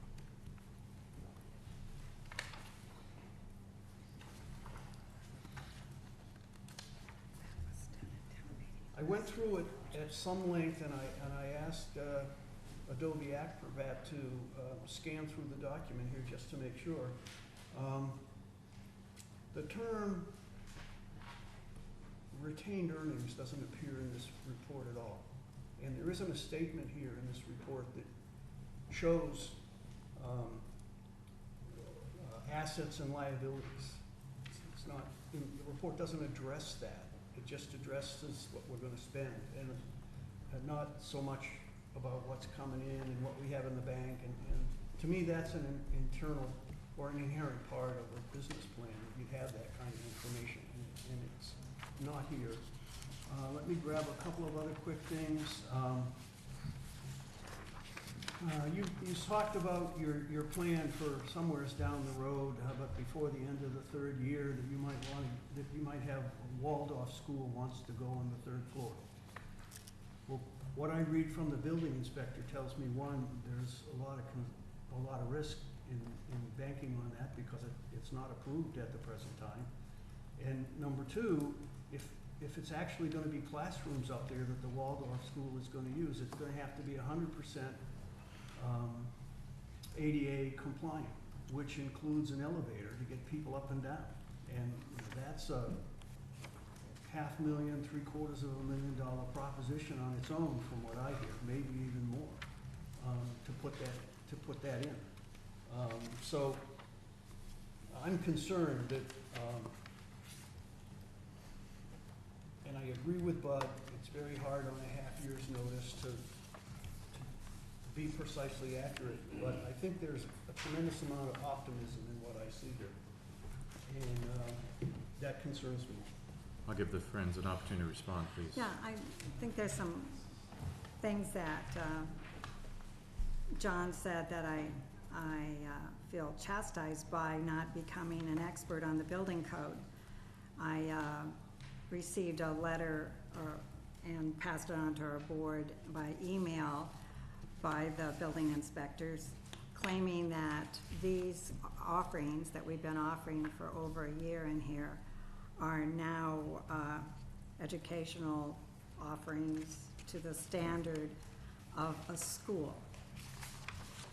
And we had been operating under the building code definition, and I had a chance, after asking for a meeting, I did not receive any consulting or help or guidance from the town on the building code definition on this, even though maybe I should be an expert, but I do expect the town to help as a partner in this. And I receive a letter saying that now our Group B status does not allow us to offer these kind of courses. The definition I'm operating under, John, comes from the state, Chapter 3 of the Massachusetts State Building Code definitions, which call it for training and skill development not within a school or an academic program are allowed in Group B. That's what we've been operating under. We have been given some guidance. I'm allowed to complete this by the state engineer, that if we get a fire alarm system and a sprinkler system, which Mark says perhaps we won't be able to get now, I don't know, we'll see the bids, that we could then apply to be a school again. And that's how the Waldorf school could be on the second floor.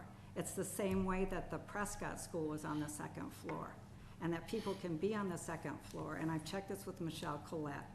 People can be on the second floor with adequate fire alarm systems and with a sprinkler system if any people taking programs or using or renting space on that floor have the option of having a similar space on the first floor. For example, in Prescott School, for the many years that it was a school, if there was a student who required handicap accessibility, that classroom was put on the first or the ground floor. And that's how we would accommodate that without an elevator. I've checked that out. As far as the Prescott, so anyway, back to the building code and my knowledge of it and how I should have knowledge of, I expect to work closely with the town. I don't hope to get memos in the email about it, but I have done it. And our board is considering appealing this decision because we need a definition for what is Group B and Group E. I did have a chance after I asked for a meeting with the town to express those concerns and didn't intend to express them here, but that's important. I'm glad to do it here.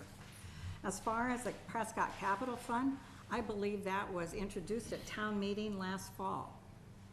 It's a rental revolving fund, not capital Excuse me, fund. I'm sorry, a rental revolving fund.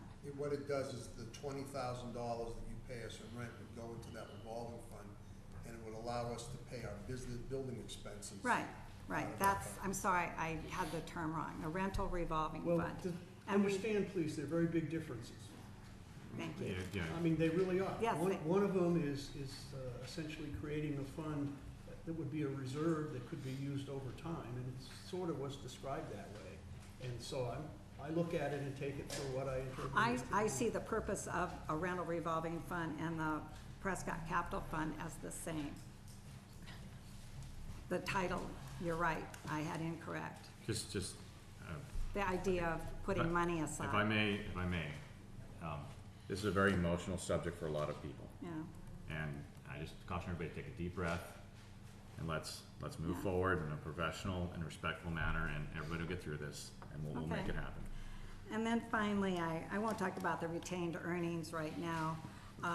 We do have that listed on the handout tonight. And as far as the engineering on the second floor, I think I addressed that about the second floor accessibility. Thank you, Barry. Yeah, John, one follow-up. I want to go back to the business of the building inspector. Would you acknowledge that when you finally learned that you couldn't support the Groton Community School, that there was an issue boiling about putting educational activity into that building? The review of the building for the Groton Community School was about an academic program, yes. And I'm just saying, And- that should have set an alarm off when we started creating academic activities. I'm gonna table that conversation. I think we've been asked and answered, and we got some issues to sort out and disagreement about whether it's code E or code B on certain things, and that's oftentimes for lawyers and state officials to figure out. I think, Mr. Lane, do you have something to comment exactly on this piece? Yeah, unfortunately, Steele and the building commissioner aren't here, but we met with the fire marshal that day. They did say certain things could happen on those other upper floors as long as these fire alarms were in place. Without the fire alarms in place, an updated fire alarm, there couldn't be any kids in the building under 18. So you're, okay, so what you're saying is, if I heard you, is that on the second floor It was the whole and building. in the building? So there's, That was with the fire marshal, and they said, anytime there's a question, write a letter to them or to the building inspector for clarification. okay, so at issue is, what we've learned, what the town appears to have heard and interpreted is that if there is not a fire alarm in the building, then there are no children under 18 or only children with their parents. Correct. Which, sorry, that wasn't, or no children Children under 18 had to be with their parents. with their parents, okay, so Right. supervised That's what children, That's parental, what the fire alarm that's okay, the way it is now. okay. If it's upgraded, that's a different story. On the first level, it's different, one thing, on the second floor, it's a different thing. So the way I interpret that to mean is that the programming that is prohibited would be that which allows students to be, or excuse me, any individual under the age of 18 to be in the building without their parents. That's what we were left with the fire marshal. Okay, but I don't know that we can, so we'll have to get through this and figure that out, but, It's not entirely accurate. yeah, okay.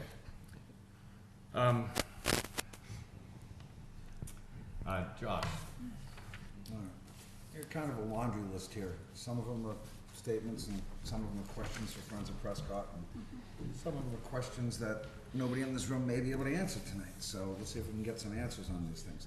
The first thing that I'll have to agree with Friends of the Prescott on is that the building code seems to be an ever-changing target that makes it hard for Friends of Prescott to forecast future programming. There's no question It's a bulleted list.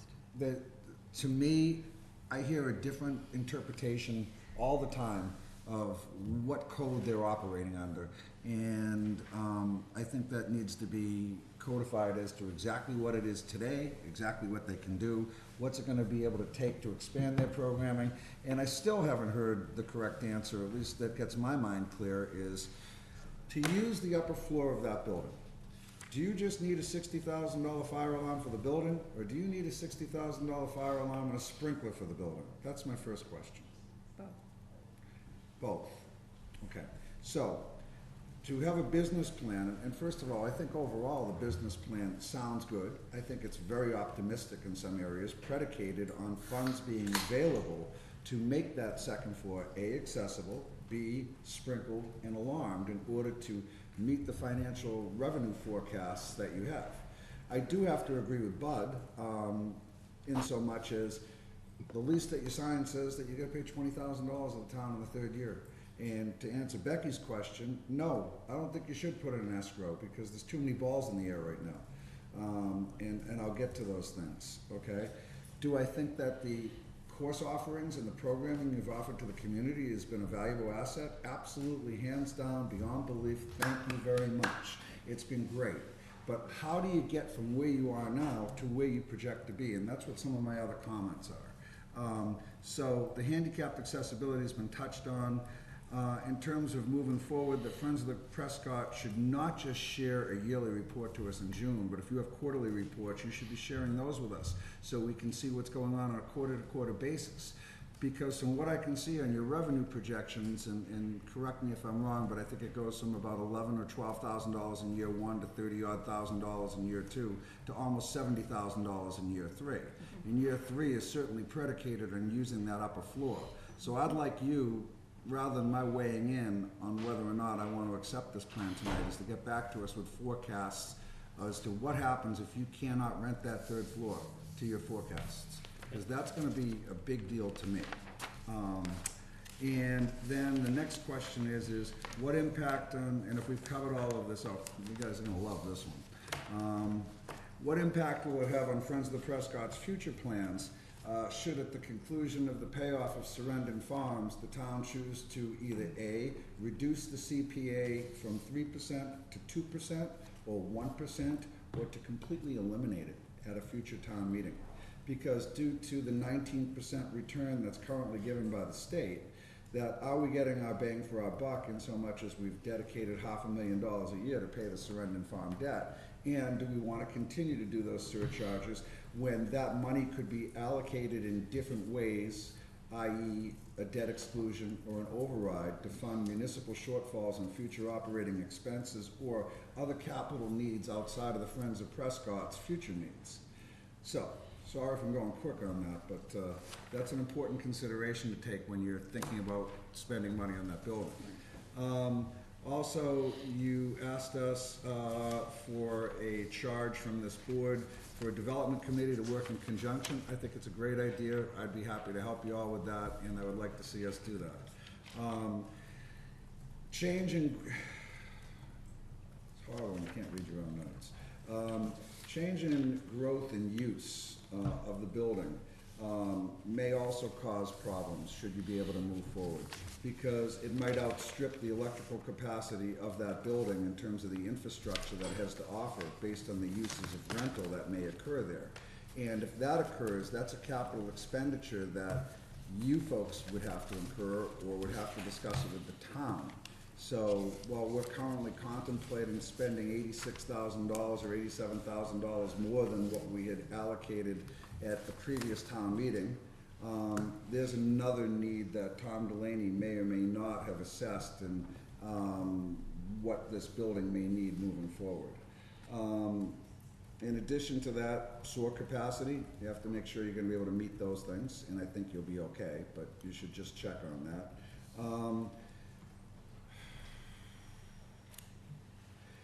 If you were to rent out space, and let's say the third floor worked, and let's say you rented out space on the first floor, what would the likelihood be of somebody moving in and making a capital investment in situating their business there, knowing that they might be out on the street, should you get a CPC grant for a full-scale renovation in future years? And that's something as to how does that weigh in a business plan when you have a tenant and an income stream and all of a sudden it goes away. So I think that's something you need to look at as well. We have just a couple more things here. And the big thing to me is not whether or not, as one board member, I support the lease moving forward. I think we should honor the lease we signed, and I think that if you're optimistic, or overly optimistic about your business plan, you should take some of the comments you've heard from this board, take them back and report back to us in a couple of weeks, or even more specifically after the bid opening, to see if you're gonna be able to get a sprinkler system in there or not.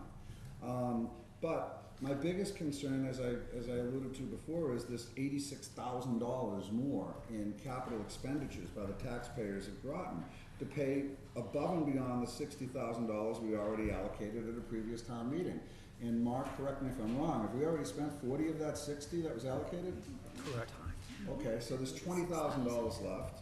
We need another $86,000, which would cover you presumably without anything else going wrong in that building.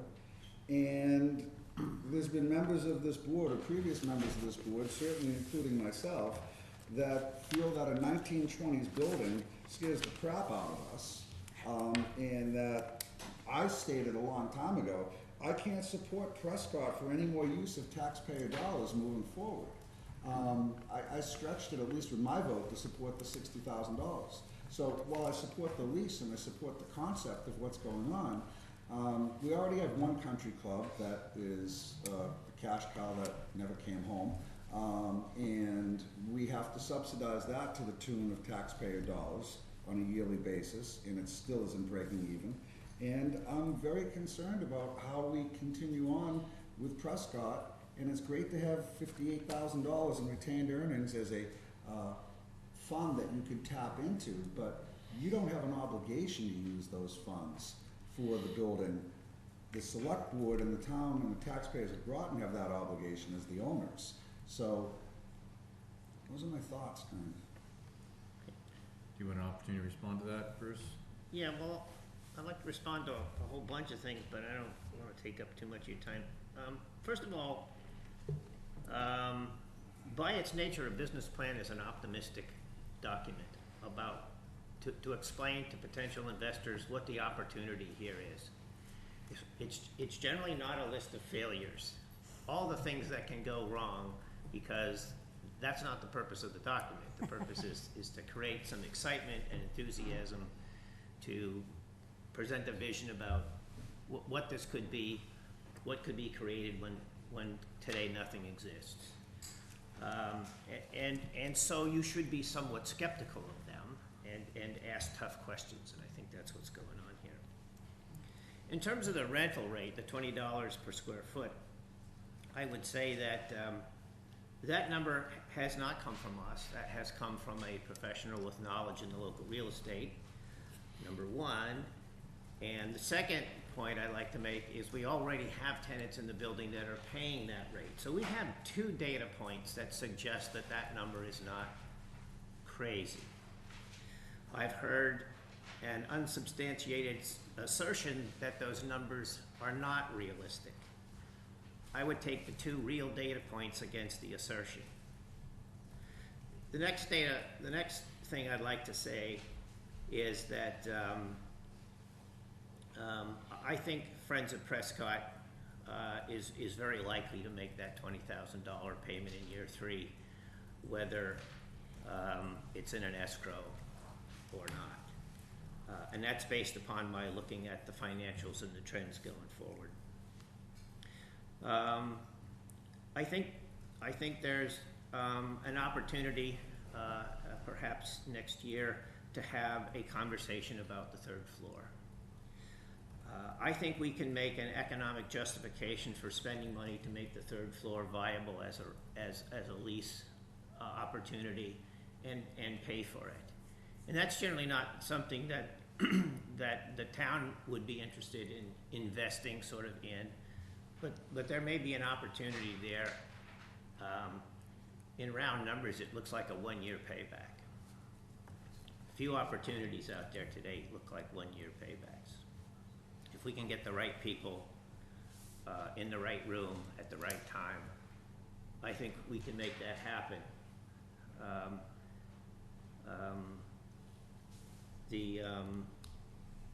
A large portion of our revenue comes from donations, and there are other people in the town of Groton, including myself, that have an opportunity to basically close gaps in these funding scenarios that we can certainly talk about when those bids come in April. In terms of the $85,000 that was projected for the building, I would say that some of those line items in there ought to be paid by Friends of Prescott.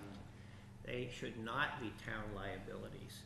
For example, the hot water heater, working on the toilets, the grinder pumps, some of the internal infrastructure of the building, I think, is rightfully the responsibility of Friends of Prescott. And we didn't get an opportunity to take a look at this list before you saw it, but I think there's an opportunity for some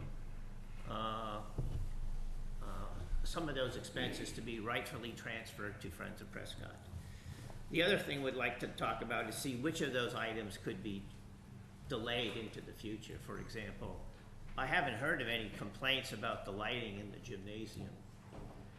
As far as I know, they work, so items like that I would like to see postponed or actually eliminated from the list until after year 3, when the economics could actually justify some of those things. So we'd like to talk with you about some of these items here.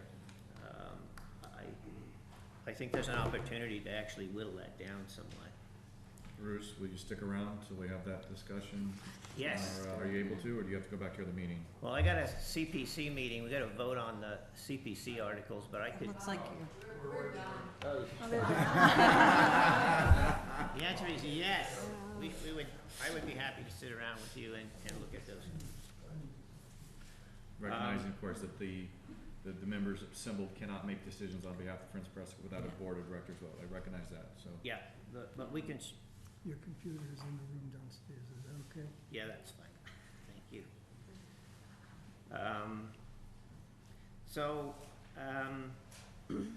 I understand that you're cautious, and you ought to be. But I think we have painted a pretty good picture, and we feel good about the future, and we have 2 full years of experience. We're working on the 3rd one based on our starting point being with the school district. And so in the world of startups, I think that's a pretty good track record. It's a high-risk venture. There are no sure things in this business. And if you're just going to go for the sure thing, you're not going to have much. You got to be looking at people like us that are volunteers, sort of going out on a limb, trying to do something to make the town better. I know many volunteers in the town, of which I include you up here, except you 2 guys over here. I wouldn't bet against the volunteers of the town of Groton. They have some really talented, dedicated people that work for the best interests of the town. And one of our biggest expenses in the town is payrolls. If you can get people to volunteer their time to do something that other people would be paid union wages to do, you ought to take those opportunities and look at them really carefully. Volunteers can make a big difference. They have a lot of heart, and they're cheap. That's my statement.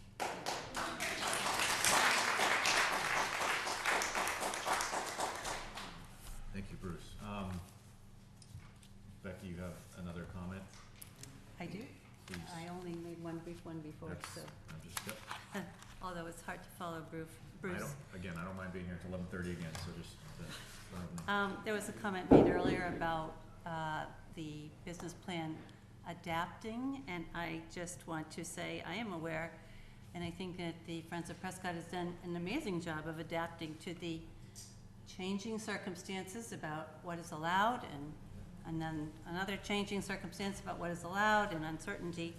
And I don't know if it was really clear, but there was a plan that the town understood and was very excited about last summer, as were the Friends, to rent an entire floor out to the community school. Everybody was on board with that, thought it was very exciting, and the rug got pulled out from under them approximately Labor Day weekend. And so the fact that they have as much in the bank and are doing as well as they are at this point, having scrambled and coped with that sudden change, I think shows a pretty good record of adaptation.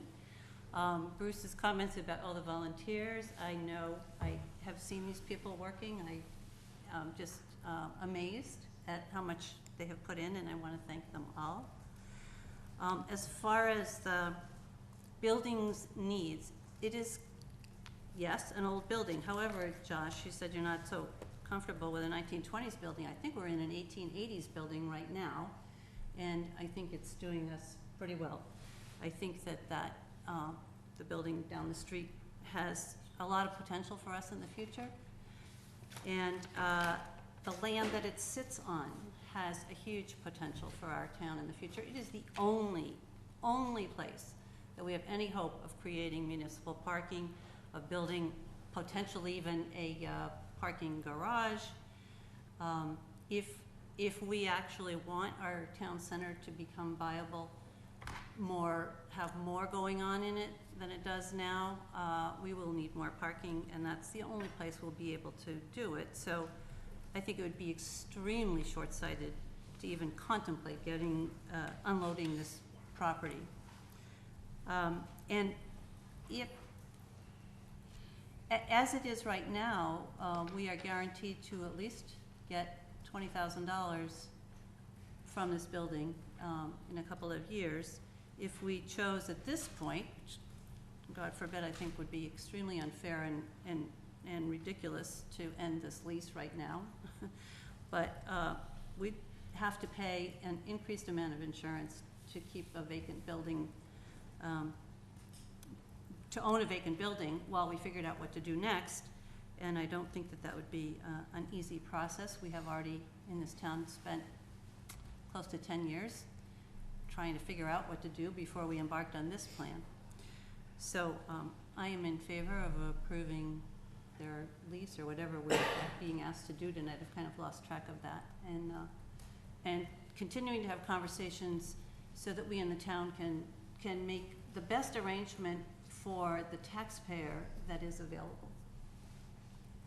Thank you. Josh Deegan. Yeah, I appreciate your comments. I love old buildings. I like 1920s buildings. I like the 1892 house I live in this beautiful old building. And as an owner of an old building, I understand the expenses that may come up unforeseen.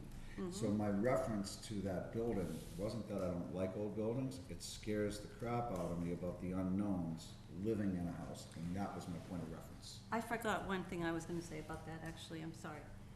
We are hoping to become a green community within the next year, and one of the if not the major reason to become a green community is that there's a lot of state money then available for improvements that are designed to improve energy efficiency. That obviously always includes things like heating systems and windows and insulation and lighting. So some of the potential improvements that we might need to make in the old building, we might have other sources to turn to for funding in the future. Thank you. Mr. Geiger. I just want to point out that this building that we sit in is a beautiful old building, but it was rehabilitated some years ago at considerable expense to the town. And it was done formally, all in one event, not strung out over 10 years, a little here, a little there. So it doesn't seem to me like an exactly apples to apple comparison when we reference this building relative to that building, which hasn't been rehabbed since it was built. Yeah, that's too bad. We adopted the CPA just a few years later and got a 100% match. Bad timing. Yeah, I guess the corollary to that is, you know, some way I tend to look at it could be, follow up on John's statement, is if we're gonna do a debt exclusion, rather than go after CPC, is that something people would fund, right? To me, it's a fund, it's a bucket of money people are gonna have to pay into, and a debt exclusion is one way of looking at it. People clearly felt that debt exclusion was the right way to go to make town hall so it could be used, continue to be used as a center of government and upgraded to the modern day of today.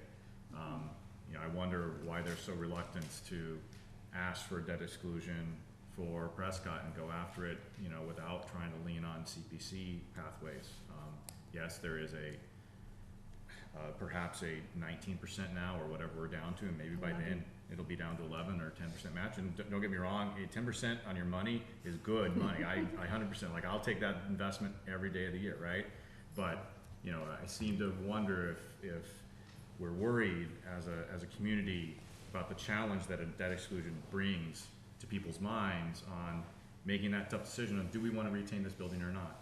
And to me, that would, if ultimately, in my opinion, be the true test of retention or non-retention. Now, I don't think it's going to get there, but that's just my perception of the situation along those lines. So I think everybody's had a lot of bites at the apple here. I would be remiss without offering public comment on this item. Is there anybody who'd like to make something, say, publicly? I see. Yep, please. Please get a microphone, please. My name's Richard Lewis. I'm on this committee that is trying to save this building. And a couple things nobody has mentioned. Rome wasn't built in a day, okay? This committee is working very hard for free to do something for the betterment of this town. And the town will benefit from this in the long run. So let them do the work. They're doing a lot of work for nothing. If you had to hire this would cost mega bucks. I know, I own a lot of buildings. Okay? And there's gonna be some stumbling blocks. But what the hell? You're gonna end up with a fine building in the end. So give them some money, allocate some money, and it's for the benefit of the town. Okay? That's what I have to say. All right, thank you. I saw a hand up on the other side. And so we'll go Jack and then the other individual in the pink striped sweater. I apologize, I don't know her name. Diane. So, thank you very much. I can't tell you how much I appreciate what you said, Bruce. You've heard reasonable optimism on the part of Friends that they are able to make the terms of their lease, their business plan. You've heard Bud qualify that every business plan is full of reasonable optimism, and there is always room for reasonable doubt. And I've heard reasonable doubt on the part of many of you. But if reasonable doubt was sufficient to scuttle a business plan, there would be no such thing as a business, right? There would be no businesses because every business launches with reasonable doubt of its success. So don't let reasonable doubt alone do this. Thankfully, you don't have to worry about reasonable doubt. You don't have to worry about unforeseen costs here. Although I understand your worry, unforeseen costs are not part of this piece of the lease that you're here to consider today. That's the only thing you're here to consider today, unless I understand the lease differently. From what I understand, you're here to consider whether the tenants can meet their rent payment obligations under the lease. So you don't have to consider unforeseen costs. You really only need to determine if Friends of Prescott will pay you $20,000 in year 3, I think.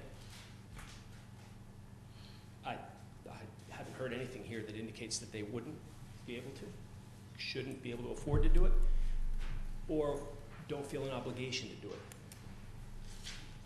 Everything else Everything else is just a tangent in this discussion.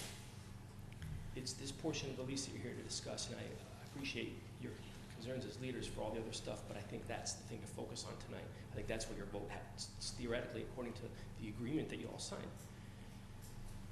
constrains you to. These people have endured far too many unforeseen diversions along the way to get distracted by something other than what they've been held to as an obligation in your agreement with them. Please stay within the four corners of this agreement. Four corners guide us in lots of things. Please let those four corners guide you here tonight. If you can't find a way that to believe that they'll cover their obligations, then vote no. I can't see how you can say that, seeing what they've said, but that's up to you. But otherwise, let them prove and pursue the adventure that town meeting has implicitly endorsed, town meeting after town meeting after town meeting for the last couple of years. Thank you. Diane? Thank you, Becky. The Friends of Prescott, despite all hurdles, the multiple RFPs, the delays, and the ongoing obstacles that the town and the building inspector has thrown in front of them, have shown themselves to be exemplary, highly motivated, professional, and extremely patient tenants. They are not only, in my estimation, still in the game, but they are well on their way to becoming a successful, vibrant, and fiscally sound multi-generational community center that would be the envy of most of our communities. And I am a reasonable optimist as I say this. They've made good on all their initial promises and their projections to this board and to the town. They've attracted the interest of nonprofits and businesses. They are creatively expanding their programming that's reaching very deep into this community at all age levels and with rave reviews. They're raising money. They have enhanced your building through significant volunteer labor. They remain, most importantly, they have momentum, they have a growing audience, and I believe an optimistic but realistic, solid business plan to move things forward. They remain firmly committed to the mission of preserving Prescott as a town asset, which is what the town has asked them to do. Given their stellar track record, I would ask that the select board maintain their level of commitment to preserving Prescott for the Groton community as a whole, and secondly, to support the Friends who are enhancing the quality of our life and the learning opportunities for the town of Groton. This is, in my estimation, a once-in-a-generation opportunity, and it requires our vision and our good faith efforts on everyone's parts. And I have two questions. If the select board chooses to reject the business plan of the Friends, what other viable, fiscally sound, long-range plan would you present to the Groton residents? And then how would you put that in motion to maintain the Prescott School as a historic public asset? Marlena, do you have something prepared, or are you just grabbing the mic? No, I did have something to say, and this is going to sound so odd, because I know I have been very public about my concerns about Prescott and the Country Club and the capital expenses amongst everything else that our town has to endure with Florence Roach, just overall. But I have to say, our select board agreed to a lease agreement. And now I'm sitting here and it seems as you're changing the rules on a lease agreement, and as much as I would love to agree with you, because I wouldn't have set that lease agreement, I would have had different perimeters. But you did, and I really do think you should uphold the agreement that you signed. It's almost, I'm hearing buyer's remorse is what I'm hearing, and the reality is I don't see how they can't make their obligation of $20,000 in year 3. Being someone who started 3 different companies myself, they're in a very solvent position right now to certainly fulfill their lease agreement. And I don't like the lease agreement that they've been obligated to fulfill, but that's not the point here. They have an agreement. I think that they're going to meet it. I think you should just be able to uphold it. Okay, both Josh and Allison have flagged me as they'd like to respond. I'll let, who would like to go first? Allison, I think Josh has deferred to you. Thank you, Josh. So Marlene, I and others, I hear what you're saying. I can't, you know, to me, this business plan in addition to feeling like it's overly optimistic, at this point in time, it is based on uses in the state building code that are illegal. They are not permissible. And the business plan doesn't speak to that in any way. There's no, kind of scenario whereby if we go this path, we get this. There's just kind of a complete disregard for the foundational items that they're putting forward to do that are not currently legal. I can't, in good conscience, run along next to a business plan that isn't legal. So this board has a lot more work to do. I'll allow another 5 minutes on this topic, Josh, and then I apologize, Mr. Sheldon, that limits you to whatever Josh doesn't use. So, Marlena hit the nail on the head, and that's the conundrum I find myself in. Well, as a business person in reviewing a business plan, I got some problems with your business plan. I think you need to go back to the drawing board on the third floor, first and foremost, in terms of your rental income. But that said, I think at this juncture, the only risk that we have is you not paying us $20,000.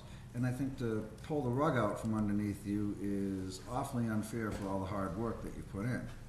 So if you ask me to support it, which you're doing, I'd like to see some changes, but I'll conditionally support it based on those changes and the projections on the third floor. However, when we get to the $86,000, you're probably not gonna like my position on that one. Greg, you got a microphone?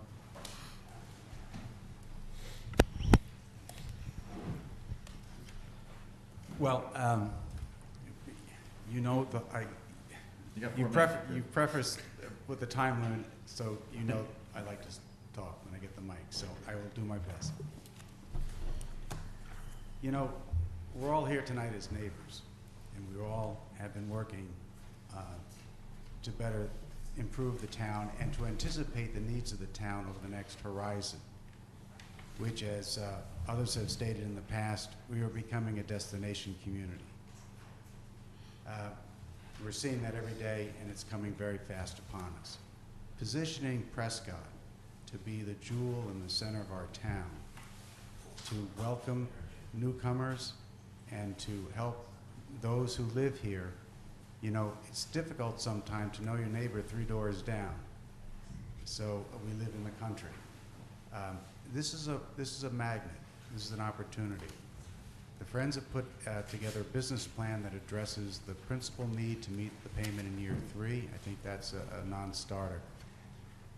The bigger issue and challenge, not just to the Friends, but to you as our leaders and to those in the audience who want to see something happen here that's special, is to remember that 9 years ago, the superintendent said he was moving out of the building by 2015.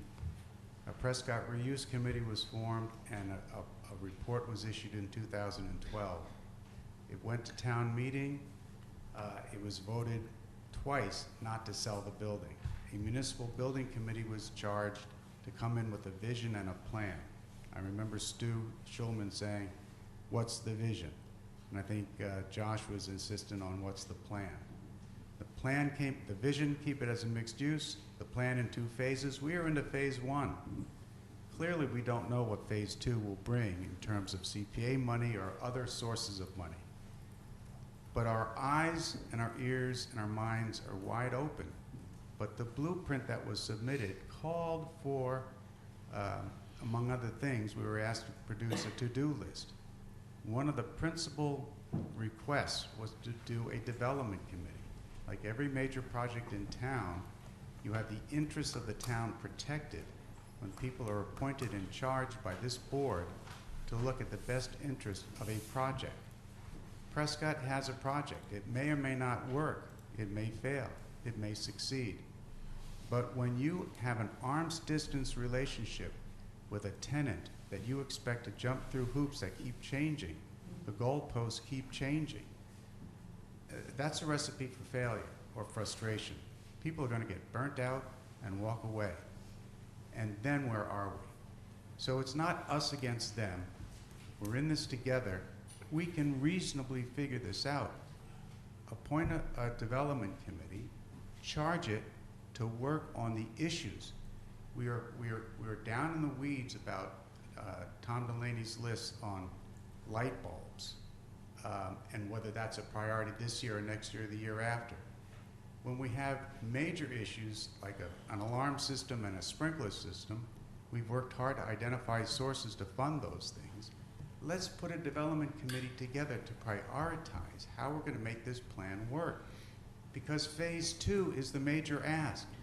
And the town needs to have confidence that we did our best in phase 1 to improve that building, provide a service, and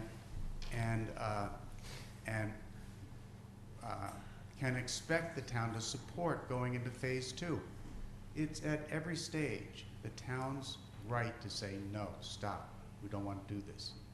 But we're at a phase now, we're in the middle of phase 1. The success that's been spoken about tonight is real. The optimism is real. The doubts are real. But let's put a committee together to help this get over the goal line and stop moving the goal line. Thank you. Okay, thank you, everybody. Okay, now another item regarding Prescott.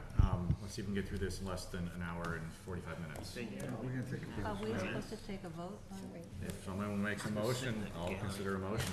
It seemed like some people wanted to wait till April 18th. Seemed like some people wanted a revision. I'm happy to hear it now, or I'm happy to wait till you guys are confident in the number. You tell me. The chair is ready for a motion. Well, I just hope that we don't have to spend another 2 or 3 hours the next time that we bring this up. I would definitely prefer that we take capital advantage of the time we've just spent, yes. So that would mean take a vote. Please. I move that the select board accept the business plan conditionally upon review of third floor or second floor revenue projections based on the feasibility of the development of that floor. That's as far as I can go on it. So, It's been moved. Is there a second before we can discuss? The chair will just second under, it's just for auspices of discussion. so may I? Becky? I believe I heard that there would be a review of their figures in June or August, Mary? Lease calls for June and then certified in August. So I guess I don't really feel any need to put a condition on what we vote tonight. If we are going to follow the terms of the lease, we will have ample opportunity at future steps to make a change. But the lease requires a business plan, and the business plan was produced in the timely fashion that was required under the lease. So therefore, the question isn't whether or not to discuss the lease. The question is to discuss the provision of the lease that requires the plan, which this board either could take action on or not take action on. I mean, that's where we're at. So that's why I made the motion on the third floor, because amongst the issues that I have with it, the most concerning issue is the rental revenue projection of almost $70,000 based on, when I say the third floor, the top floor. Right. That's my concern, and I would just like to see if we conditionally have it, that they come back with that, I'm fine. But I want to see some real projections as to what happens if you cannot use that floor for what you believe you can use it for. All right, John? $34,000. John? Again, now, I'm not sure what the real document looks like that's called a lease. The one I've read suggests that there is a process if we reject it. It calls for further negotiation, it has timelines built into it and so forth. And it should be followed, and that would deal with providing an opportunity to address these other issues as opposed to trying to make something conditional that has in the lease specific instructions on how to do it. I am handing the board copies of the official, appropriately agreed upon and consistent version of the lease, so they can respond to. It's on page Section 2B? 2, section B.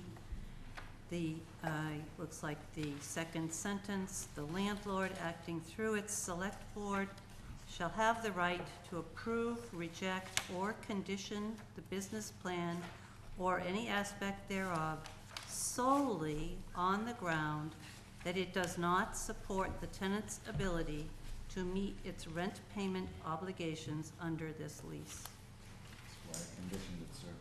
But you can only condition. I think what Mr. Geiger was referring to is that there is a set of comments. I'll read this for the public who may not have access to this document, so that everybody has the same information that we do. It says, in the event that, one, the landlord rejects the business plan as submitted to the landlord by tenant or landlord on the ground that it does not support the tenant's ability to meet its rent payments under payment obligations under this lease, and two, landlord and tenant fail to approve or agree in writing to a mutually acceptable business plan within 90 days of the landlord's rejection of the business plan or some aspect thereof, then the landlord shall have, for 90 days thereafter, have the right, in the landlord's sole discretion, to terminate this lease upon written notice by the tenant, to the tenant, and if so exercised, this lease shall be deemed terminated as of the date that is 30 days after the delivery of such written notice of termination without any refund of rent. So so if I can codify that and clarify that for people, what that's saying is that should this board today reject some or a part of the business plan, which is allowed for in this, that there's a 90-day term in which we can renegotiate, we can re-agree on that provision of the business plan. And then failing that second time, if that does not happen, then there's other consequences. So this is a vote. Should there be a rejection, there's an opportunity for us to come back together in the next 90 days, work out those differences, work out that agreement, and then move forward from there. So just so everybody's clear, and thank you, John, for clarifying to everybody there is a process. Allison, yes. So I'm just wondering, Josh, you called out the use of the second floor. How is that different from the current prohibition on student use under grade 12? Or why wouldn't you include that in the same category? Because I'm so confused about what can and cannot happen there under B, section B of the building code, and section E of the building code, and what applies there right now. And like I said, it seems to be a moving target. Now, while I'm concerned about that, Allison, that is gonna work itself out when the bids are opened for the sprinkler system and the fire alarm. And should that money be available to cover the funds, or should the funds that are available plus the Friends of the Prescott raising the additional money required to put in the sprinkler system and the fire alarm thus opens up the second floor and the rest of the use of the building, which would allow them, in my opinion, to meet their business plan. Am I wrong in that? Yes. Diane? Yes, because Help me with this, that's not how the state building code works for use groups. So originally the building was a use group E, educational. It was transitioned to business.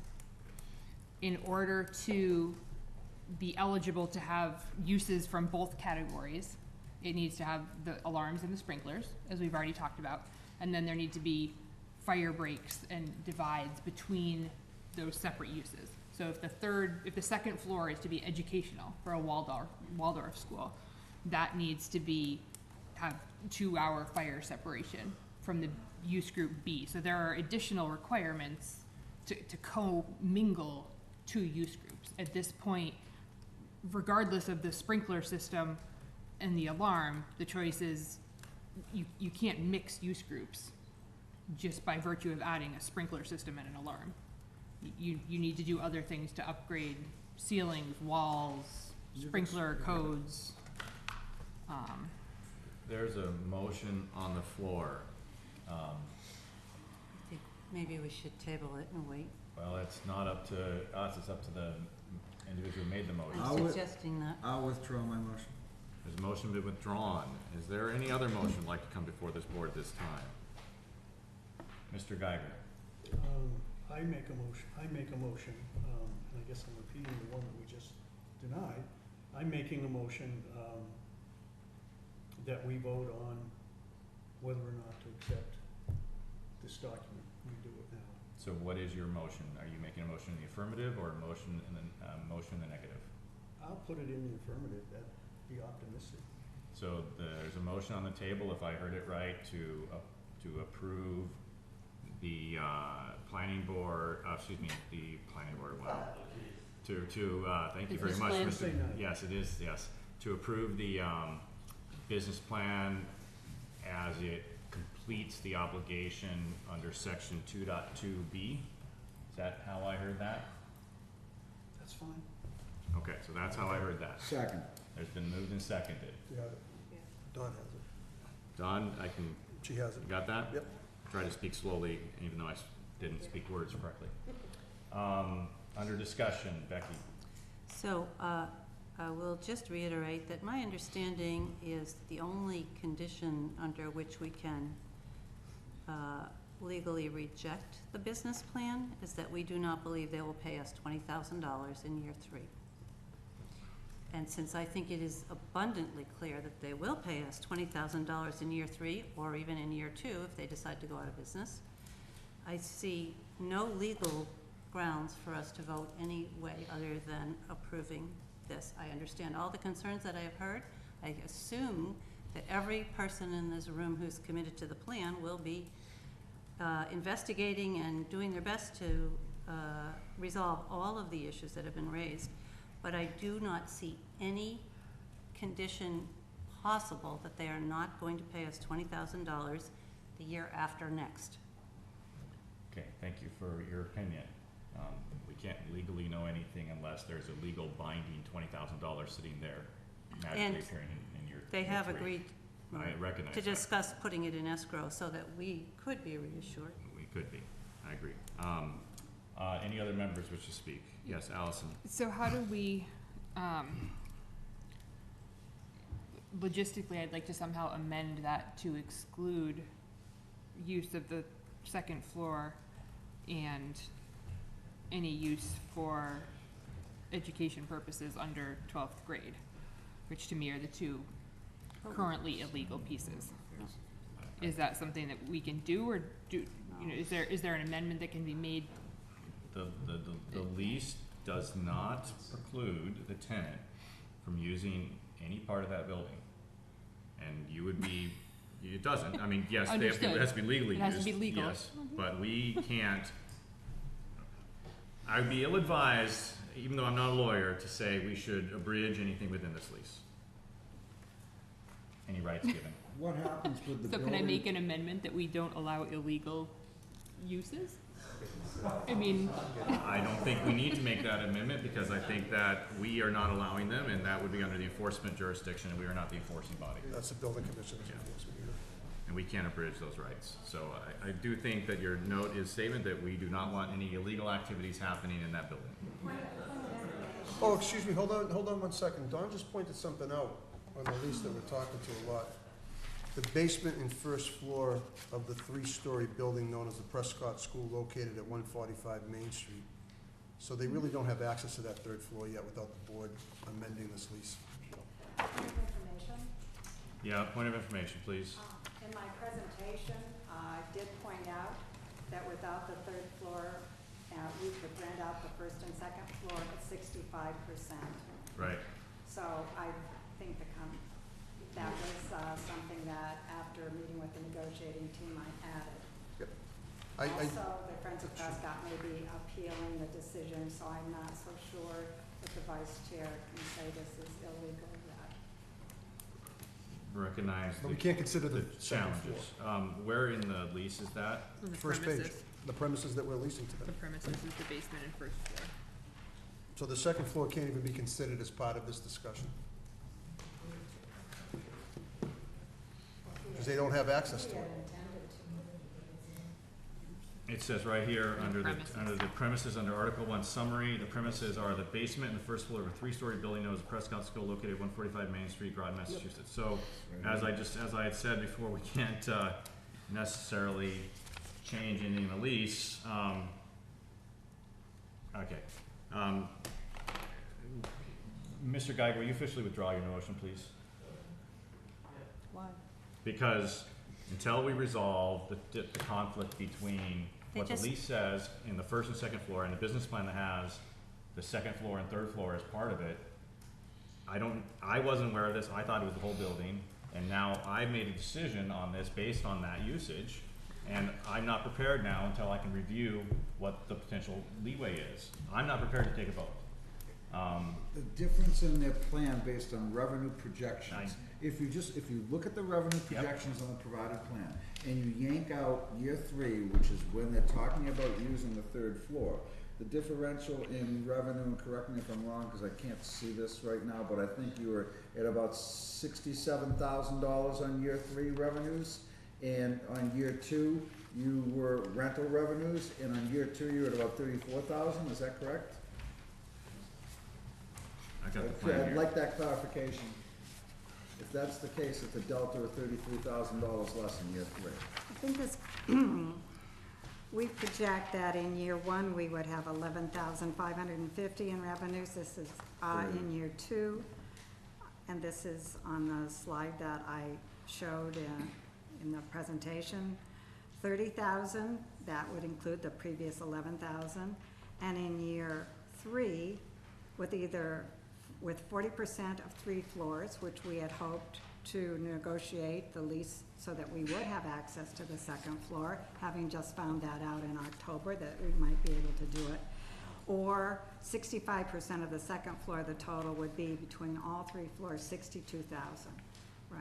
So the delta's $32,000 difference in rent in year 3. With only the basement and the first floor. If we rented out 65% of the first and second floor, we would also be able to achieve $62,226. Can you say the basement is the first floor and you're, I mean, what, No, I need to I'm understand. talking about the basement and the first Basement and the first floor, okay, thank you. Fine, thank you. Oh, I don't wish to Then withdraw. and I've heard I don't withdraw. enough.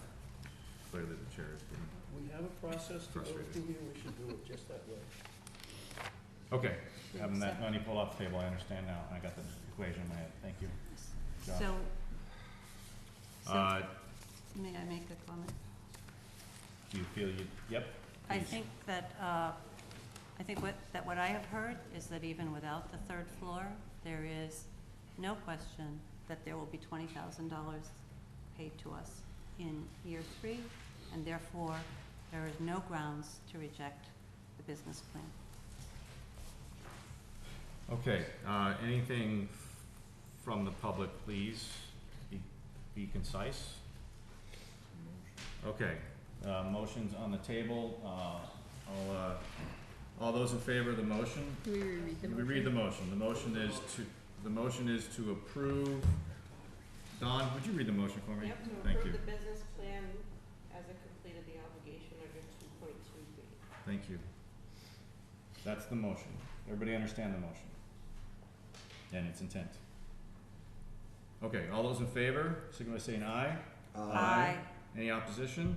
Nay. No, Any abstentions?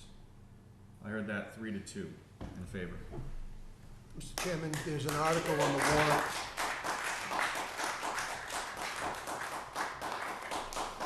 Mr. Chairman, the board needs to decide, well, actually, I'd ask you to reopen the public hearing. I move that we reopen the public hearing on the Springtown meeting, or sorry, Fall Town meeting. wait a minute, Spring. Springtown meeting. So one night, Springtown meeting 2019 warrant. Been Second. moved and seconded. Do we need, all those in favor? Aye. I heard that unanimous. Mr. The Chairman, there's an Hearing is article, now open. there's an article I'm proposing that you add to the warrant to fund the town's obligations under this lease for Prescott Can School. we please keep the chatter down in the gallery while you leave? For the So we're- Prescott School, the high-end estimate, taking into consideration what Bruce said tonight about some of those costs, the board asked us to put together a proposed budget to fulfill anything that we thought would come up in that building over the next 3 years. Regardless of whether or not they pay for lights and furnaces and things like that, we still don't have enough money to cover insurance and our landscaping and snow removal obligations under the lease. So we're gonna need something. We can always negotiate what that final number is, but I need the board to vote tonight to add that warrant to the article. Add that article to the warrant. Because money is never in the original Correct, we don't have warrant. enough money in the original cover after. No, I'm sorry. The reason we can be flexible on the dollar amount is because money is not included in the warrant that goes to the Correct. public. It is in the motion that gets read at Correct. town meeting itself. Correct, Yes. correct.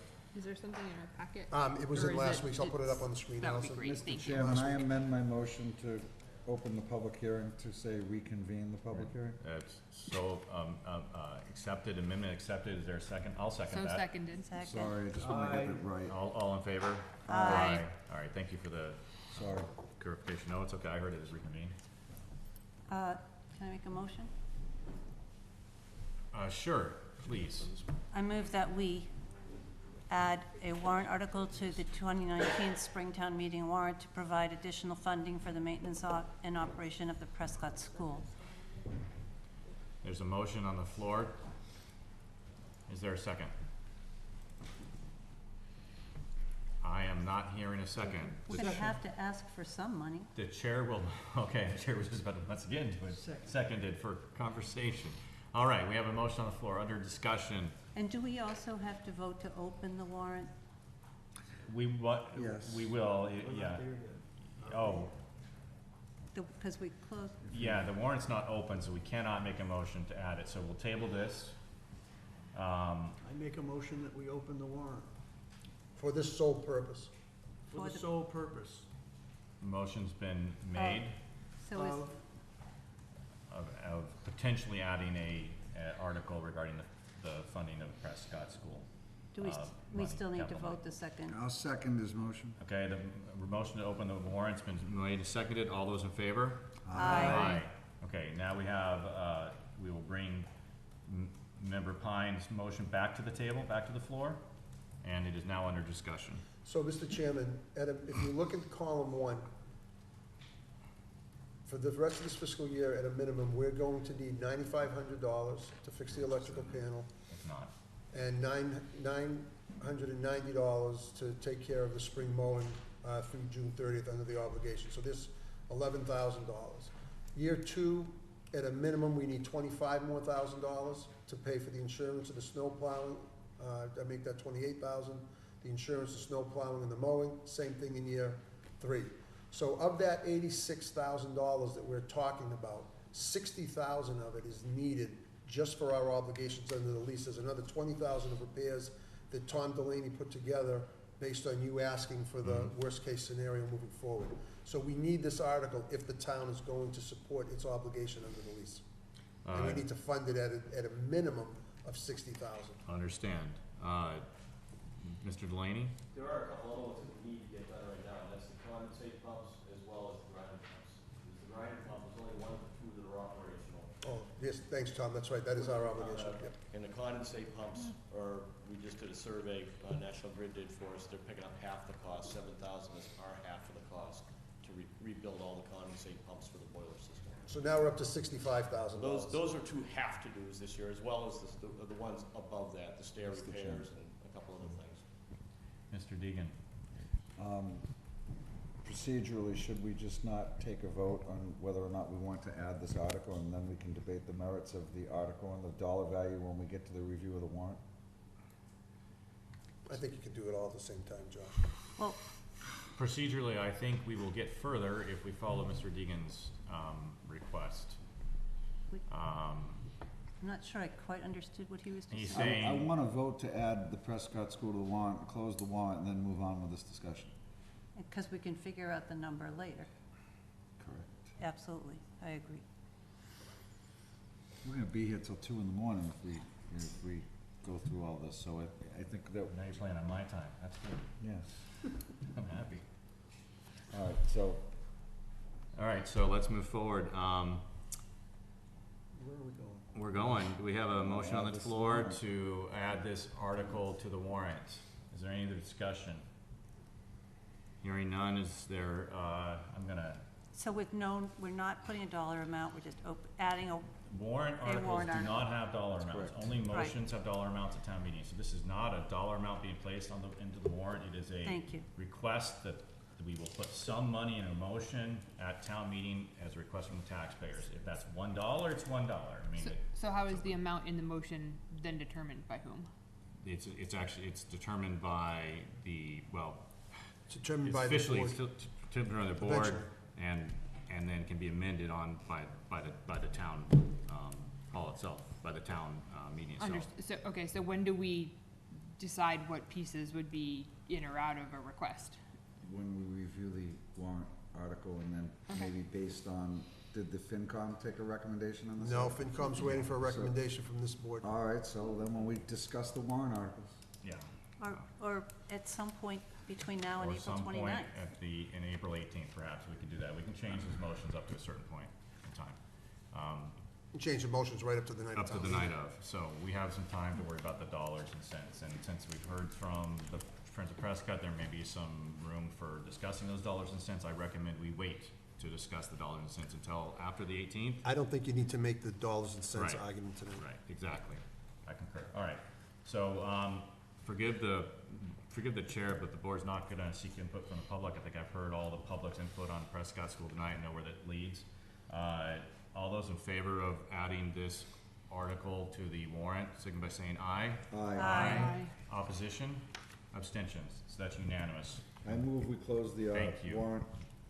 Second. It's been, moved to close the warrant. It's been made and seconded. All those in favor? Aye. The warrant is now closed again. Thank you. So, Mr. Chairman, I now- want to go through the review Yes. of the warrant articles and jump ahead to Article 10 to start. I put in your packet, I asked for feedback from board members on the ticket tax article. I received this documentation from Select Board Member Manugian on amending the article to take out the, which are not an athletic event and are open to the public and shall exclude events offered and managed by the Groton Dunstable Regional School District. So that would be removed from every aspect of the article. I'd ask the board to consider approving So that where, tonight. the I'm one sorry. in our packet still has. I put this as a separate It's a piece because separate the item. board hadn't voted it That's yet. not, no, I'm What page is this trying to in play the along. packet? Same change over and over again. No, but So what what's in the page? warrant is the main article. Right. And then the red line is what you proposed to amend. it. Understood, And but I didn't where change is that? It's at the beginning. It starts before the warrant, Allison. Not on a, Gotcha. I'm sorry if I wasn't No, clear. no, well, You're way, at this point, I'm not sure any of us are. Yeah. so it's before the actual warrant? It's the first thing before the warrant. It might be on page 4. Ah, okay. Go It's on down. page 4 of 69 in our packet. Yep. Slide Can't see down. the page Keep now. going. Yeah, I know, I'm it's with you 'cause now. I'm on my own computer because. Right there, stop. And it's, I think it's Thank you. actually not up to date. I don't have the up-to-date one. No, I don't think It's on page 4 of our packet is the red line version. Yeah, but her packet's had a little different than our technology packet. problem. I'm looking, never mind. Go That ahead. hasn't changed since I sent it out. No, on I know, Friday, I'm so- oh, looking okay. on my own computer at what you had sent out earlier, so. Look at this if you want. So the question is, does the I got board it. want me It's to up make these changes to Article 10? Could, Yes. I need to, I heard a yes. I need to make one comment, because Sure. I keep running into this. I did send a typo. That third line that says but not to exceed 5% on purchasers, and I believe we need to say purchases. It is the purchases of tickets, not the people of tickets, that are gonna be taxed. Oh, Am I making myself clear? Yeah. I keep showing up, and it drives me crazy every time. it's the purchases, not the purchasers. I get it. That was in the edits I sent you. Your This doesn't person's gonna be include your taxed edit. 5%. I know. 5% of Josh I know. Egan. Yes, here's my pinky Pinky nail. finger from everybody. So Okay. does the board want me to make this Allison's edits to this article? So Can Allison just explain them? I mean, I get it, but I'd like Yeah. to hear it. So for me, I was struggling with the fact that we were going to enact a 5% tax on, artistic, music, dance, but not athletic events. That to me didn't make sense. If someone wanted to bring the Harlem Globetrotters to Groton as a fundraiser, to me that should be taxed the same as a band concert.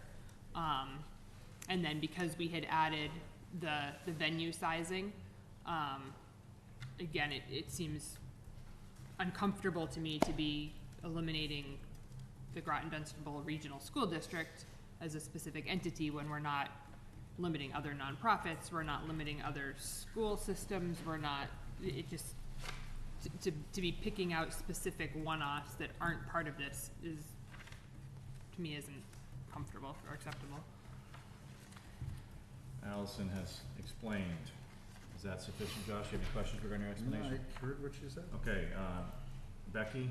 So I have struggled with this, and I honestly do not know where I come down, and I would appreciate some more discussion on our board, probably not tonight because it's awfully late. But I also had some problems with excluding only the Groton Dunstable School District and presumably their athletic events, which I know they do charge entrance fees for games and probably have more than 200 people on occasion. But I could not figure out how to word this in a way that does what I think we want it to do, which is that we have a unique facility coming into Groton that was what triggered our thinking to put a ticket tax on. But how do we then not,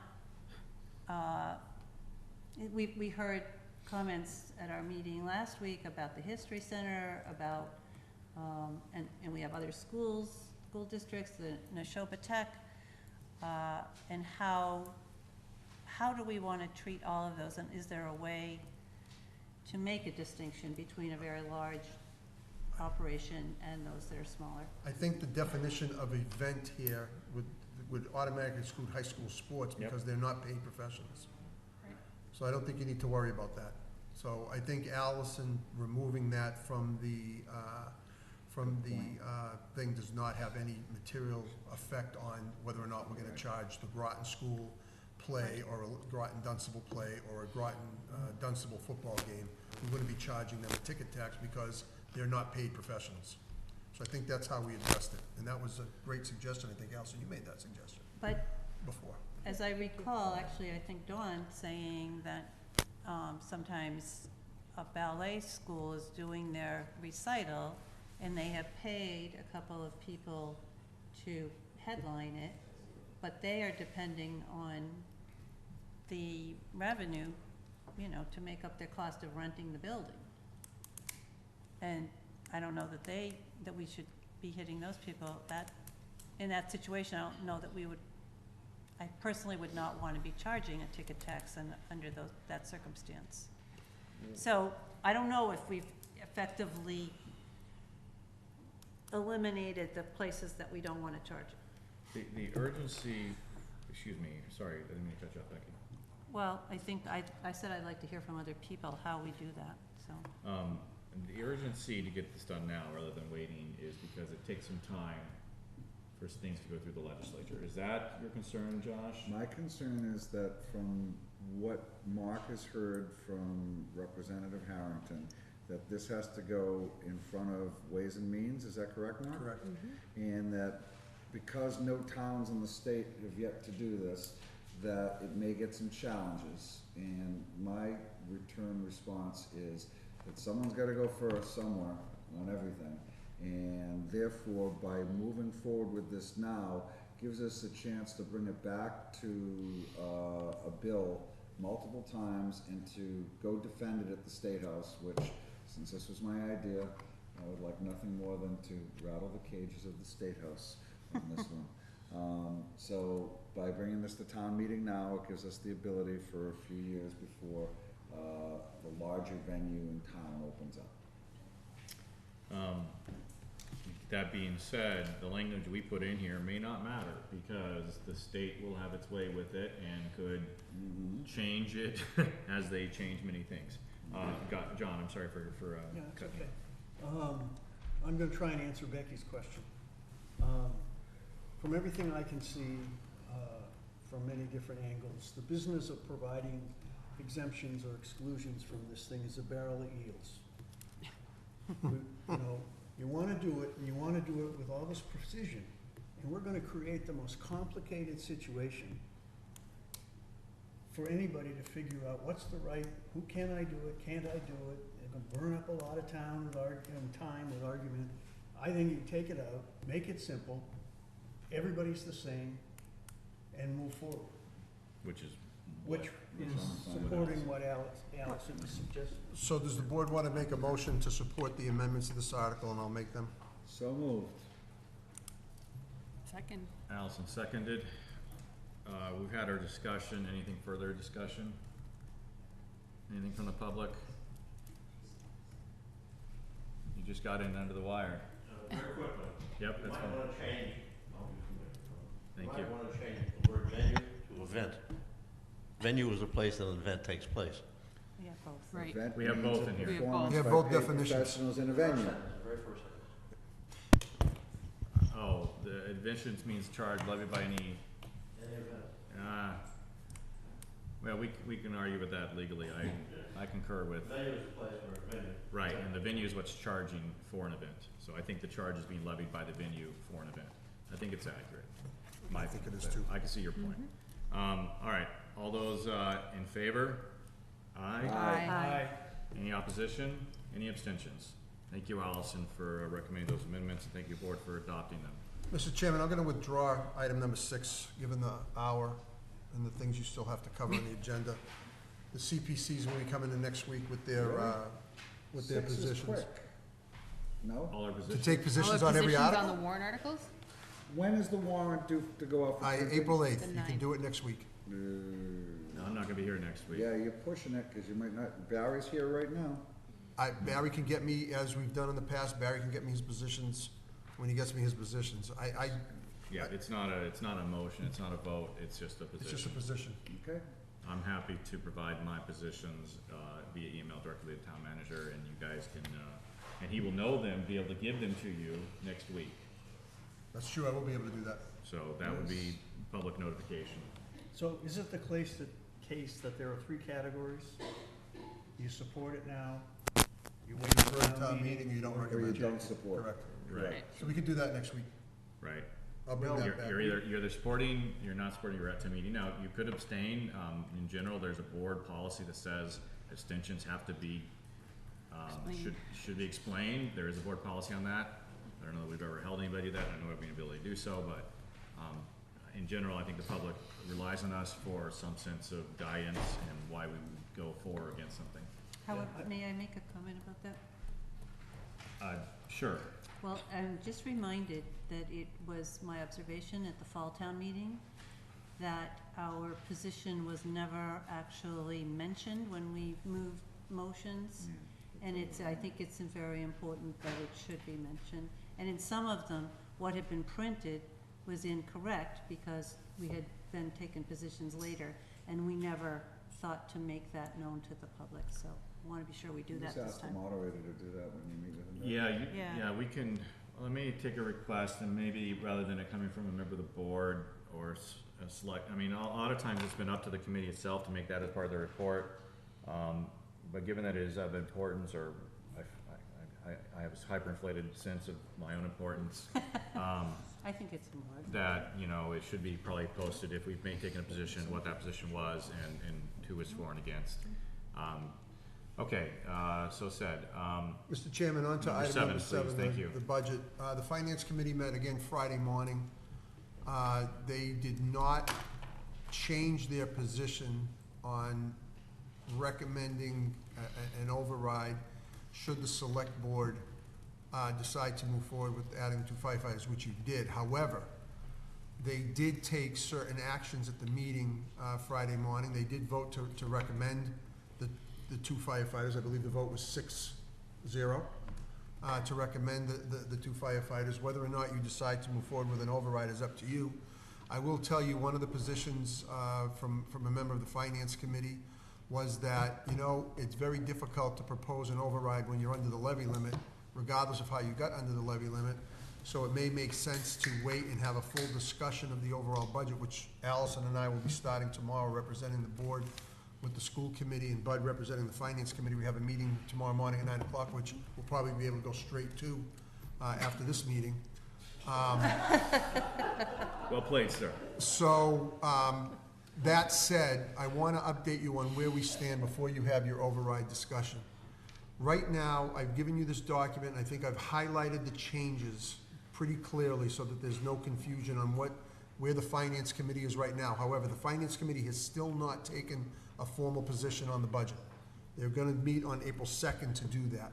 However, where they are right now is 2 additional firefighters in the budget at an increase of $64,000 and a reduction of $3,000 from police expenses for the police dog, because that $3,000 was to purchase the dog. We have the donated money, so the Finance Committee said take that $3,000 out, which we've done. The school budget, of course, we've talked about, includes the Shoba Tech and the reduction of $308 from the superintendent's budget. We've decided, the Finance Committee voted to take $10,000 out of the senior center van without impacting van services, because that's where we are now in terms of the last couple of years, spending-wise.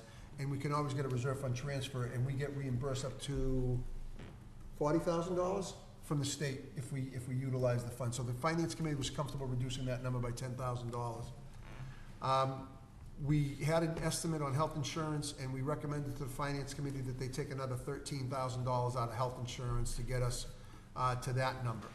When you take all of that into consideration, and then you look at the governor's budget, and the fact that we now are zeroing out the snow and ice budget, we have a $60,000 deficit, which I've asked the Board of Assessors to consider releasing $60,000 from overlay surplus, or we could do a combination of overlay surplus and line item transfers to eliminate the deficit and not raise that money next year.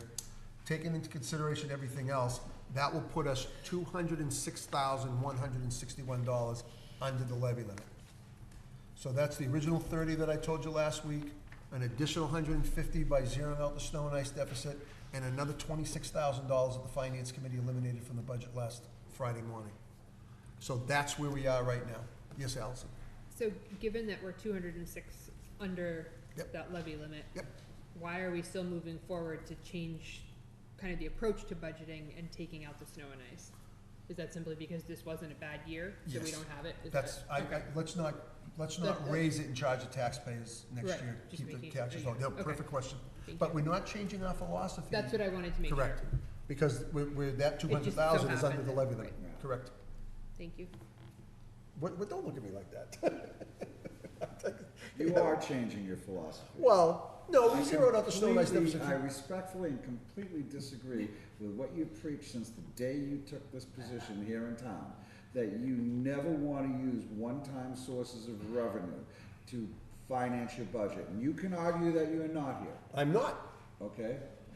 But what you're doing in this budget is taking advantage of a $308,000 reduction in assessment from the Groton Dunstable Regional School District because they wanted to accommodate the needs of Dunstable to change their budget by reducing it by $92,000 so they could deal with a water-related issue in their town. By doing so, what you've done is you've decreased the number by $308,000 within the budget for Groton, thus creating the artificial surplus of $200,000 under the levy limit, which kicks the can down the road to next year when the regional school district, will all likelihood, will want their $308,000 back from Groton, plus more, thus triggering between, on your own projections, between what was a $400,000+ override into what could be a $750,000 override for next year. I am going to say, I understand what you're saying, but when we put a budget together, we get a document from the Groton Dunstable Regional School District that says, here is your assessment, Groton. Okay? They have given us an assessment. How they fund their assessment, whether they use state aid, whether they use grants, whether they use circuit breaker to offset sped, whether they decide to use E&D. They've done that in the past, and all we raise is the assessment that they give us. I understand the risk going into next year, but I'm sticking with my philosophy. We are not using one-time revenue sources in the budget that I'm presenting to you here right now. Based on their reduced assessment. Correct. Okay. That's what I'm saying. Fair enough. Why? Fair enough. Sorry, Becky, you have your hand up peacefully. Yes, I have just two questions. Does the $200,000 excess down there at the bottom. This, where, No. oh, down here? Yeah, the, Yep. have you included any money for this Prescott article? That has nothing to do with the operating budget. That is a one-time expense that we're recommending come out of free cash. Has no impact on the okay. operating budget. All right, my other thank you for clarifying, you're right. What is, can you explain overlay surplus? Yep, every year, the assessors ask to raise X amount of dollars on the recap sheet for the purpose of abatement. So what happens is when we put together the estimated $20 million in tax revenue, I'm just using a number, we estimate that Becky Pine is gonna pay $10,000 in taxes based on her assessment. You disagree with your assessment after we set the tax rate, because we send out your third quarter bill, you go to the assessors and the assessors say, you're right, Becky, your house isn't worth what we had, it's worth less, therefore you only have to pay $8,000 in taxes. The overlay surplus is a account that's used to offset the reduction that we just gave you in a particular year in taxes. We raise that every year, and right now we have about $700,000 sitting in the overlay surplus account for previous years where we thought we needed it. We didn't spend it, and it sits in this account. There are still some outstanding cases that may come back from previous years, but there's $700,000 sitting in that account, and I think the assessors can legitimately reduce it by $60,000 to offset the snow and ice deficit, because we are raising another $150 for next year on this sheet. Does that make sense to everybody? So the net increase to that abatement exemptions account will be $90,000. In the overall look, we're still gonna add 150, but it'll be 60,000 less. 60, Correct. Is this, Is there anything you wanna disagree with what my explanation? Oh, there's a couple things here, but no. when is the Board of Assessors, planning to take this item up? April 5th. April 5th, thank you. So pending approval, this could be legitimate. If not, we would have to come up with 60, and that would make our surplus 140. Correct, because we would raise 60, if the assessors say no, we would raise 60,000 here, but the reason I'm very excited about doing it this way is the original estimated tax rate that I provided to you on December 31st was $18.70 a thousand. And the average tax bill is gonna go up some $214.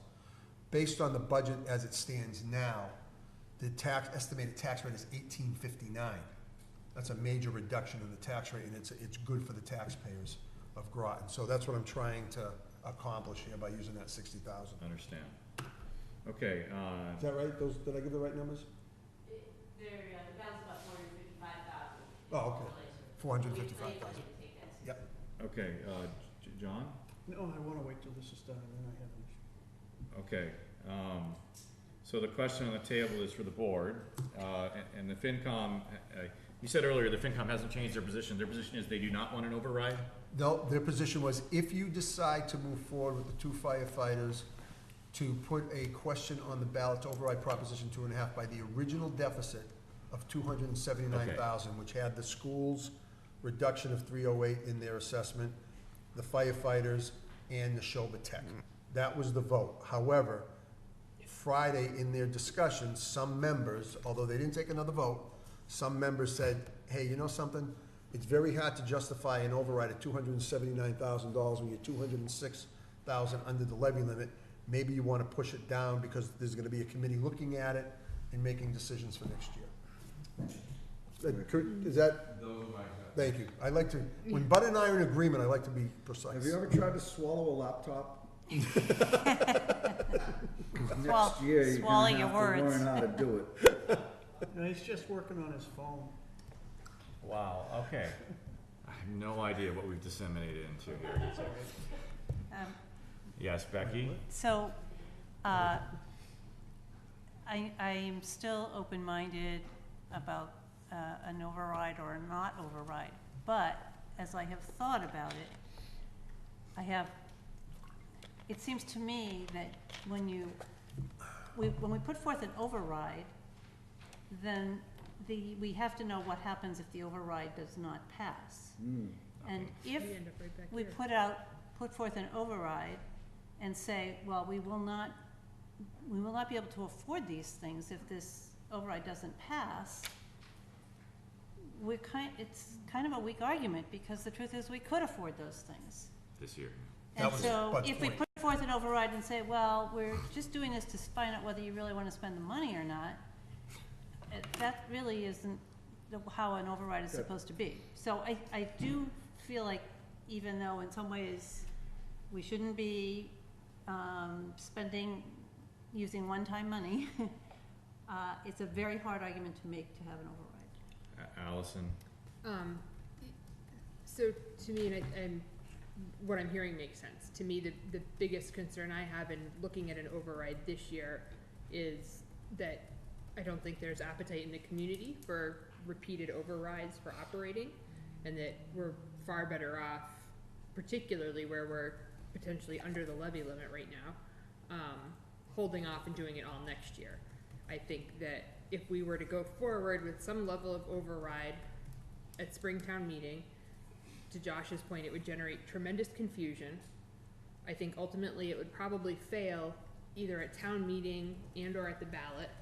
We would end up right back here with this budget, and then we'd be back at the table again next year for that amount plus whatever additional needs we've identified. So to me, it's kind of an exercise in futility that will just confuse and exhaust people.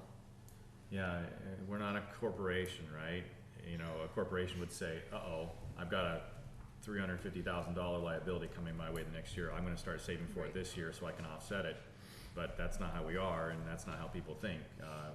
We can't run as a CFO would, the town. So with taxpayer funding and mechanisms like town meeting and ballot. So I don't see any way I can support an override, given that I'd have to have the trouble of, even though I recognize it's the right thing to do, and I recognize that fiscally it's the sound conservative thing to do, it's not gonna happen. It's not what people are gonna see, and it's just a waste of our time, taxpayers' time, and a ballot question, so.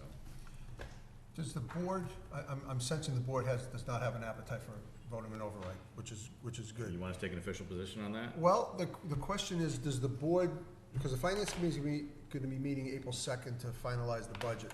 Does the board wanna take a position on the proposed budget and make a recommendation that the finance committee support the budget as presented? Because I think the finance committee's ready to finalize the budget. I don't think there's any other cuts or reductions or changes they're going to make on the proposed budget. I think the only thing the board can do is say, we're not gonna have an override. It's up to the FinCom to decide what the budget is. Well, it's asking if you wanna make a recommendation. We can support their budget once they come out, or we Okay, can not you wanna support their wait, budget okay. when they come out. That is my preference. I prefer not to put the cart before the horse. Okay. And I have a lot of respect, since I was on that FinCom, for the job That's that fine. happens.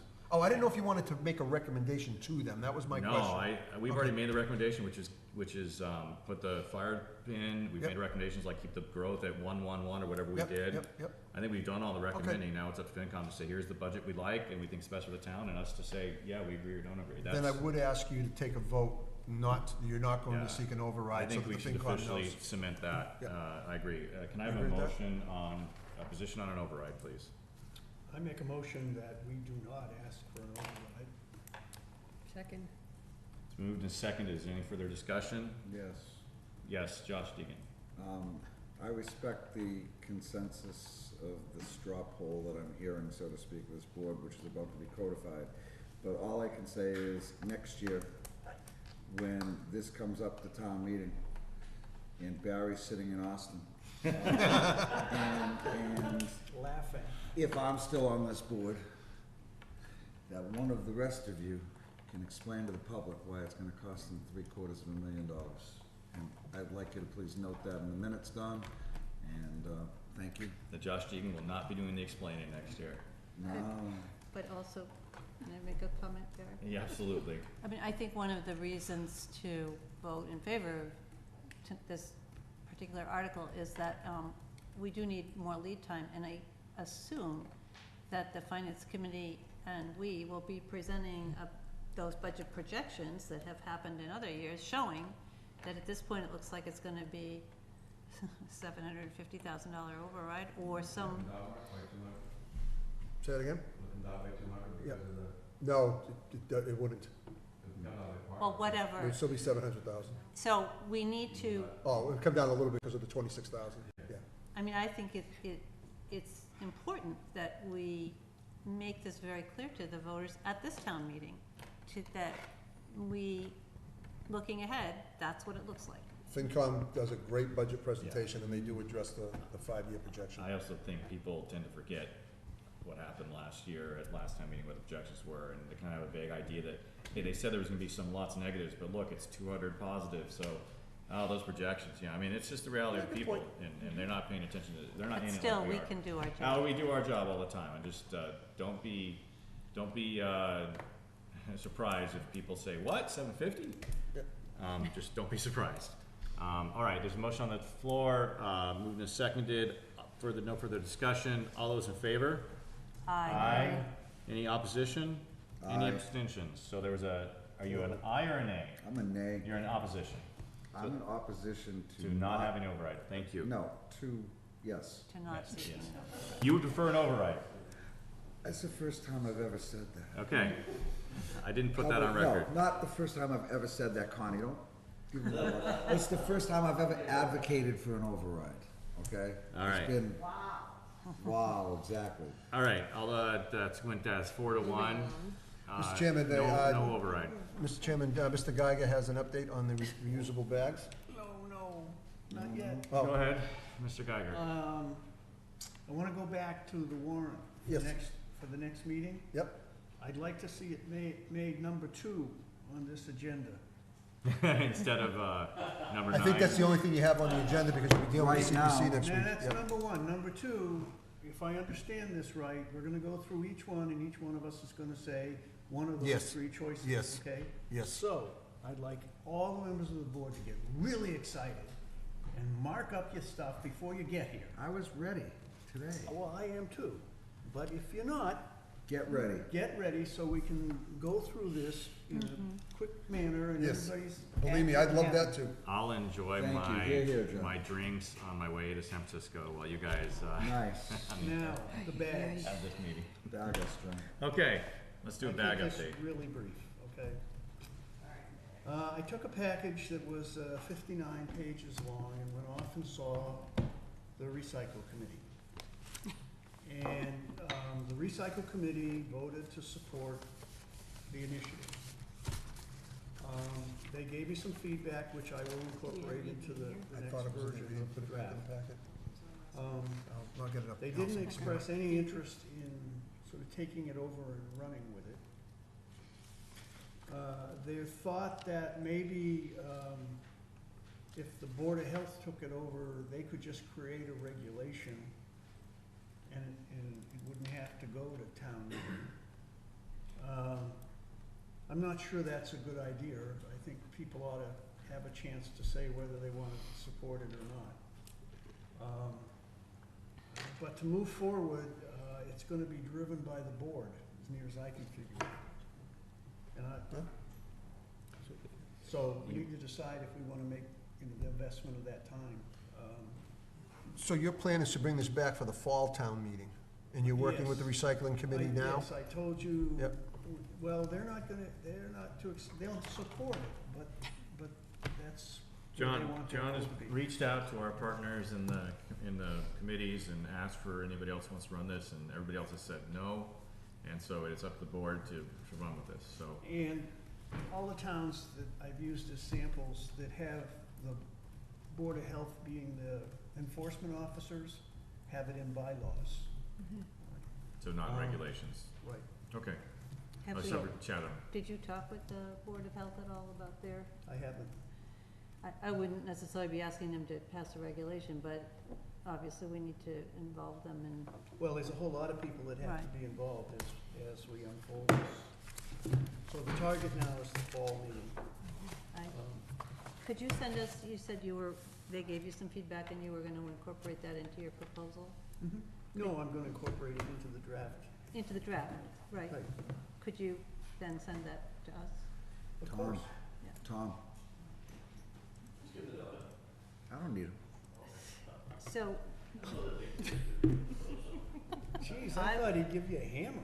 I would assume that given the changes in the whole recycling market, that this is kind of a no-brainer that we should proceed with. Oh, you can go on, Okay. Anytime I think. Groton, and you'll I find. like my plastic bags. There, you see? Okay, so that's it. I don't want to drag it All right. out. It's late. I would support the I will, elimination of plastic bags. I will support it also. Okay. You don't have to make a decision until the fall. I'll go to town. Well, no, we have to make a decision now, because we're we've got to gonna- put all the Oh, material gotcha. together, Fine. communicate to Gotcha. retailers and all this kind of stuff, talk to the Board I'll of go to Trade town. I and all move that that. John continue. We got a lot of work to do. There's a motion on the floor that John continue his efforts to spearhead Whoa, this. whoa, now, wait a minute. That was the motion. I'm just listening to the That's motion. the motion, I I second did. it. Oh, wow, now look what's happened. I will withdraw my motion. Into chaos. Motion withdrawn. I Okay. will continue driving forward. All right. Withdrawn. Okay. The only thing left, Mr. Chairman, is the Town manager's annual annual review. I have no updates for ongoing issues. Okay. Can we do the minutes before the, Can whatever? I had a question on one of the ongoing issues, may I ask that? It's brief. That's why it's on the agenda, right? It's on the agenda after the town manager's annual review, but yes, go ahead. So I saw something in the newspaper about the Florence Roach plans that I didn't really understand. Has there been, could we be given just a brief summary of any decisions that have been made on that? I thought I did that last Yeah. week. We hired a OPM, and we're in the process of getting that certified with the state, and then moving forward with the retention of a designer. There's been no change since my update last week. For what is the project? That's That's the to be part of the determined. designer. To be We determined. don't know what the Scope scope is yet. They're gonna It's just scope what you So- where read it's about. going. What you read about When- is a vision that Marlena has of how it might be done. So once we have the business owner's of project, using the sorry, John. middle schools, I'm sorry, the middle, No. oh, you were there. You're the one who's on the committee, help. I'm trying. Do it. So once we have the owner's project manager and the architect on board, we then proceed to understand the educational vision of the district, i.e. kind of grade configurations in that piece. We also, at that point, look at siting, locations, one-story, two-story, all of those alternatives. We put them in a matrix, and then we start Okay. at that point, looking at things and preferring and eliminating. So And so- nothing committee has been decides. decided. Is that right? No, it, No, that's the part of Yeah. hiring the designer, That's why they had the design. to do the Okay. feasibility study. So it was right, the incorrect. committee does make the No, decisions it's her vision. with tremendous public input in terms of which ones we wanna move forward with. But that's still months. Okay, thank you. We should have an architect on board, I think by July. July, yep. That's our timeframe. Yep. So, Do you know what I'm referring to, where it was printed? mhm. Okay. Are we ready to do other business, town manager annual review? Okay. I am handing you a hard copy as demanded by the procedures in the town manager's, the Town of Groton Select Board procedure under Town Manager Performance and Evaluation Policy Procedure number 15-03. I've also just sent you an electronic copy. I'm gonna read some procedures. Mark, do you want another copy? Nope. This is the compiled This is version, the correct? compiled version. I'll read you some procedures, I'll explain how this Yeah. document got created, I'll explain what's within it, and then we'll have another discussion, about how to proceed forward if we're gonna proceed forward tonight. So, here's what's happened. I was not notified by the Director of Human Resources. It's a brand-new procedure that all the reviews have been received. Once I found that out, I contacted the director. Unfortunately, it was a Friday, there was a challenge, so my processing of these was delayed by 1 week just due to my time and availability. So I completed it this weekend, that's why you're just now receiving it today. So what has happened is, section 6 is what I completed on Saturday. Following the receipt of each board member's individual evaluation, including one completed by the chair shall prepare an evaluation that will include a summary of each section of the performance evaluation of the town manager using the form that you have before you. The ratings of each board member shall be reflected in the summary evaluation. The chairman shall complete the summary evaluation within 14 days of receipt of the individual board member evaluations unless extended by mutual agreement. There's no need for that. I did complete within 14 days of receiving them. So how have I completed this? You will notice under, if you go to page number 7, which starts section 2, you'll notice I included these in 2 ways. One way was I took an average of all the scores. The second way was I took a majority score and put it that. When I had a majority score, it is the least let me rephrase that, is the highest possible score that could get 3 or more votes. For example, if there was a 5-5-5-1-1, the majority score on that would have been a 5. However, the average score would reflect not a 4.8, clearly, right? I think if you are good at math and you understand each score is 20%, you could probably figure out what each of these was, but you don't necessarily know which board member did what. So I have highlighted anything that was a 5, I've also highlighted anything that's a 4 and a 2 within each category. I took comments, and where appropriate and not necessarily supporting or detracting from the majority opinion, but where appropriate, I included those comments under either the section itself, the item itself, or under general comments, taking an excerpt from each person if it was available, if possible. Under the final, if you go to page number 11, again, this one was done based on the select board majority. There was no averages in here, there's no numbers for this to go with, so what you see there is what a majority of the board would achieve through those documents. Once I did that, I sent this performance evaluation. Can I just jump? I'm sorry. Yes. Is there a difference between the reddish and the pinkish? Yes, just my printer doesn't have that delineation like my phone, so the pinkish is a exceeds expectation. I see. Yes. Gotcha. I was just trying to color code it for ease of figuring out which was which without looking across. So what do the colors mean? I'm sorry. And on the section 2, before you get to part A, pink means outstanding performance, a green means good performance, and a red means needs improvement. On the summary of competence review, a red means needs improvement, a green means meets expectations, and a pink means exceeds expectations. Just try to help you see the differences there. So what happened is on Saturday, I forwarded this to the town manager. I told the town manager I did not expect him to have to get back to me. He had 14 days to do that. I'm sorry, he had 10 calendar days. So section 7 is what happened next under the policy. The town manager will then be afforded the opportunity to complete section 3 of the performance evaluation document. The time limit for completing section 3 shall be 10 calendar days. He completed that in less than 1, effectively. And then today we have within section number 8, or item number 8, within 21 days following the town manager's completion of section 3 of the performance evaluation document, the chair shall present the summary evaluation to the full board for discussion and approval at a posted public meeting. Any amendments to the summary evaluation shall be done by majority vote. The chair at this point is going to recommend that, given you have all legally just been allowed to see this document, and you probably need time to process it, and you have a digital copy that you can work from, that you would probably like some time to contemplate carefully which amendments any amendments you would like to put forth. The chair would also like to remind everybody the chair will not be here next week, and that the next meeting available, regularly scheduled Monday meeting available, would put us outside of the 21 days past the town manager review. So there's 2 possibilities. One is we need to seek approval and take a vote to extend that timeline. 2 is that we would meet on potentially on the 16th or 17th of April to still be within, excuse me, and it's calendar. Aren't you back April 8th? No, I am not available for the, oh, I'm sorry. Wow, my brain. I thought you were gone on the first. You're right. I am back the 8th. Excuse me, I apologize. I was thinking today was the 1st already, and next week is the 8th. I apologize, yes. Feels like we've been here. I know. We've already been here on the 1st. Mr. Chairman, can I offer a motion Please. to make this move?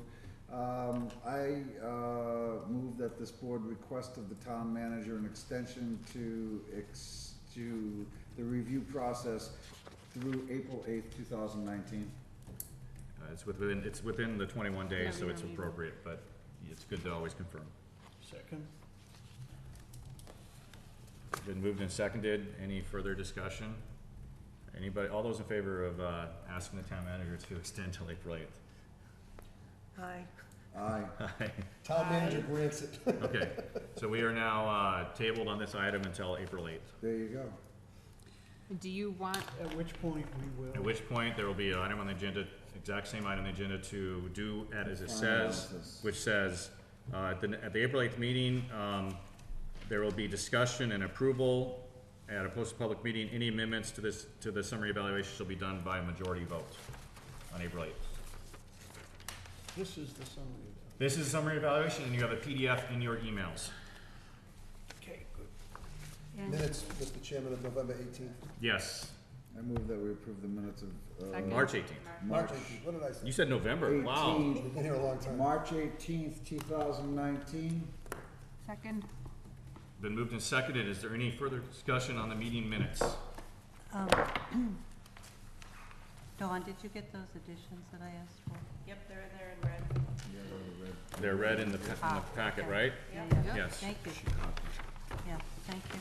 All right, as amended in the packet, all those in favor? Aye. Aye. I heard that unanimous. I didn't say boo yet. I heard that not unanimous. I didn't vote. I heard that unanimous. I'm All right. sorry. Becky's and I too. We are adjourned. Good night, everybody.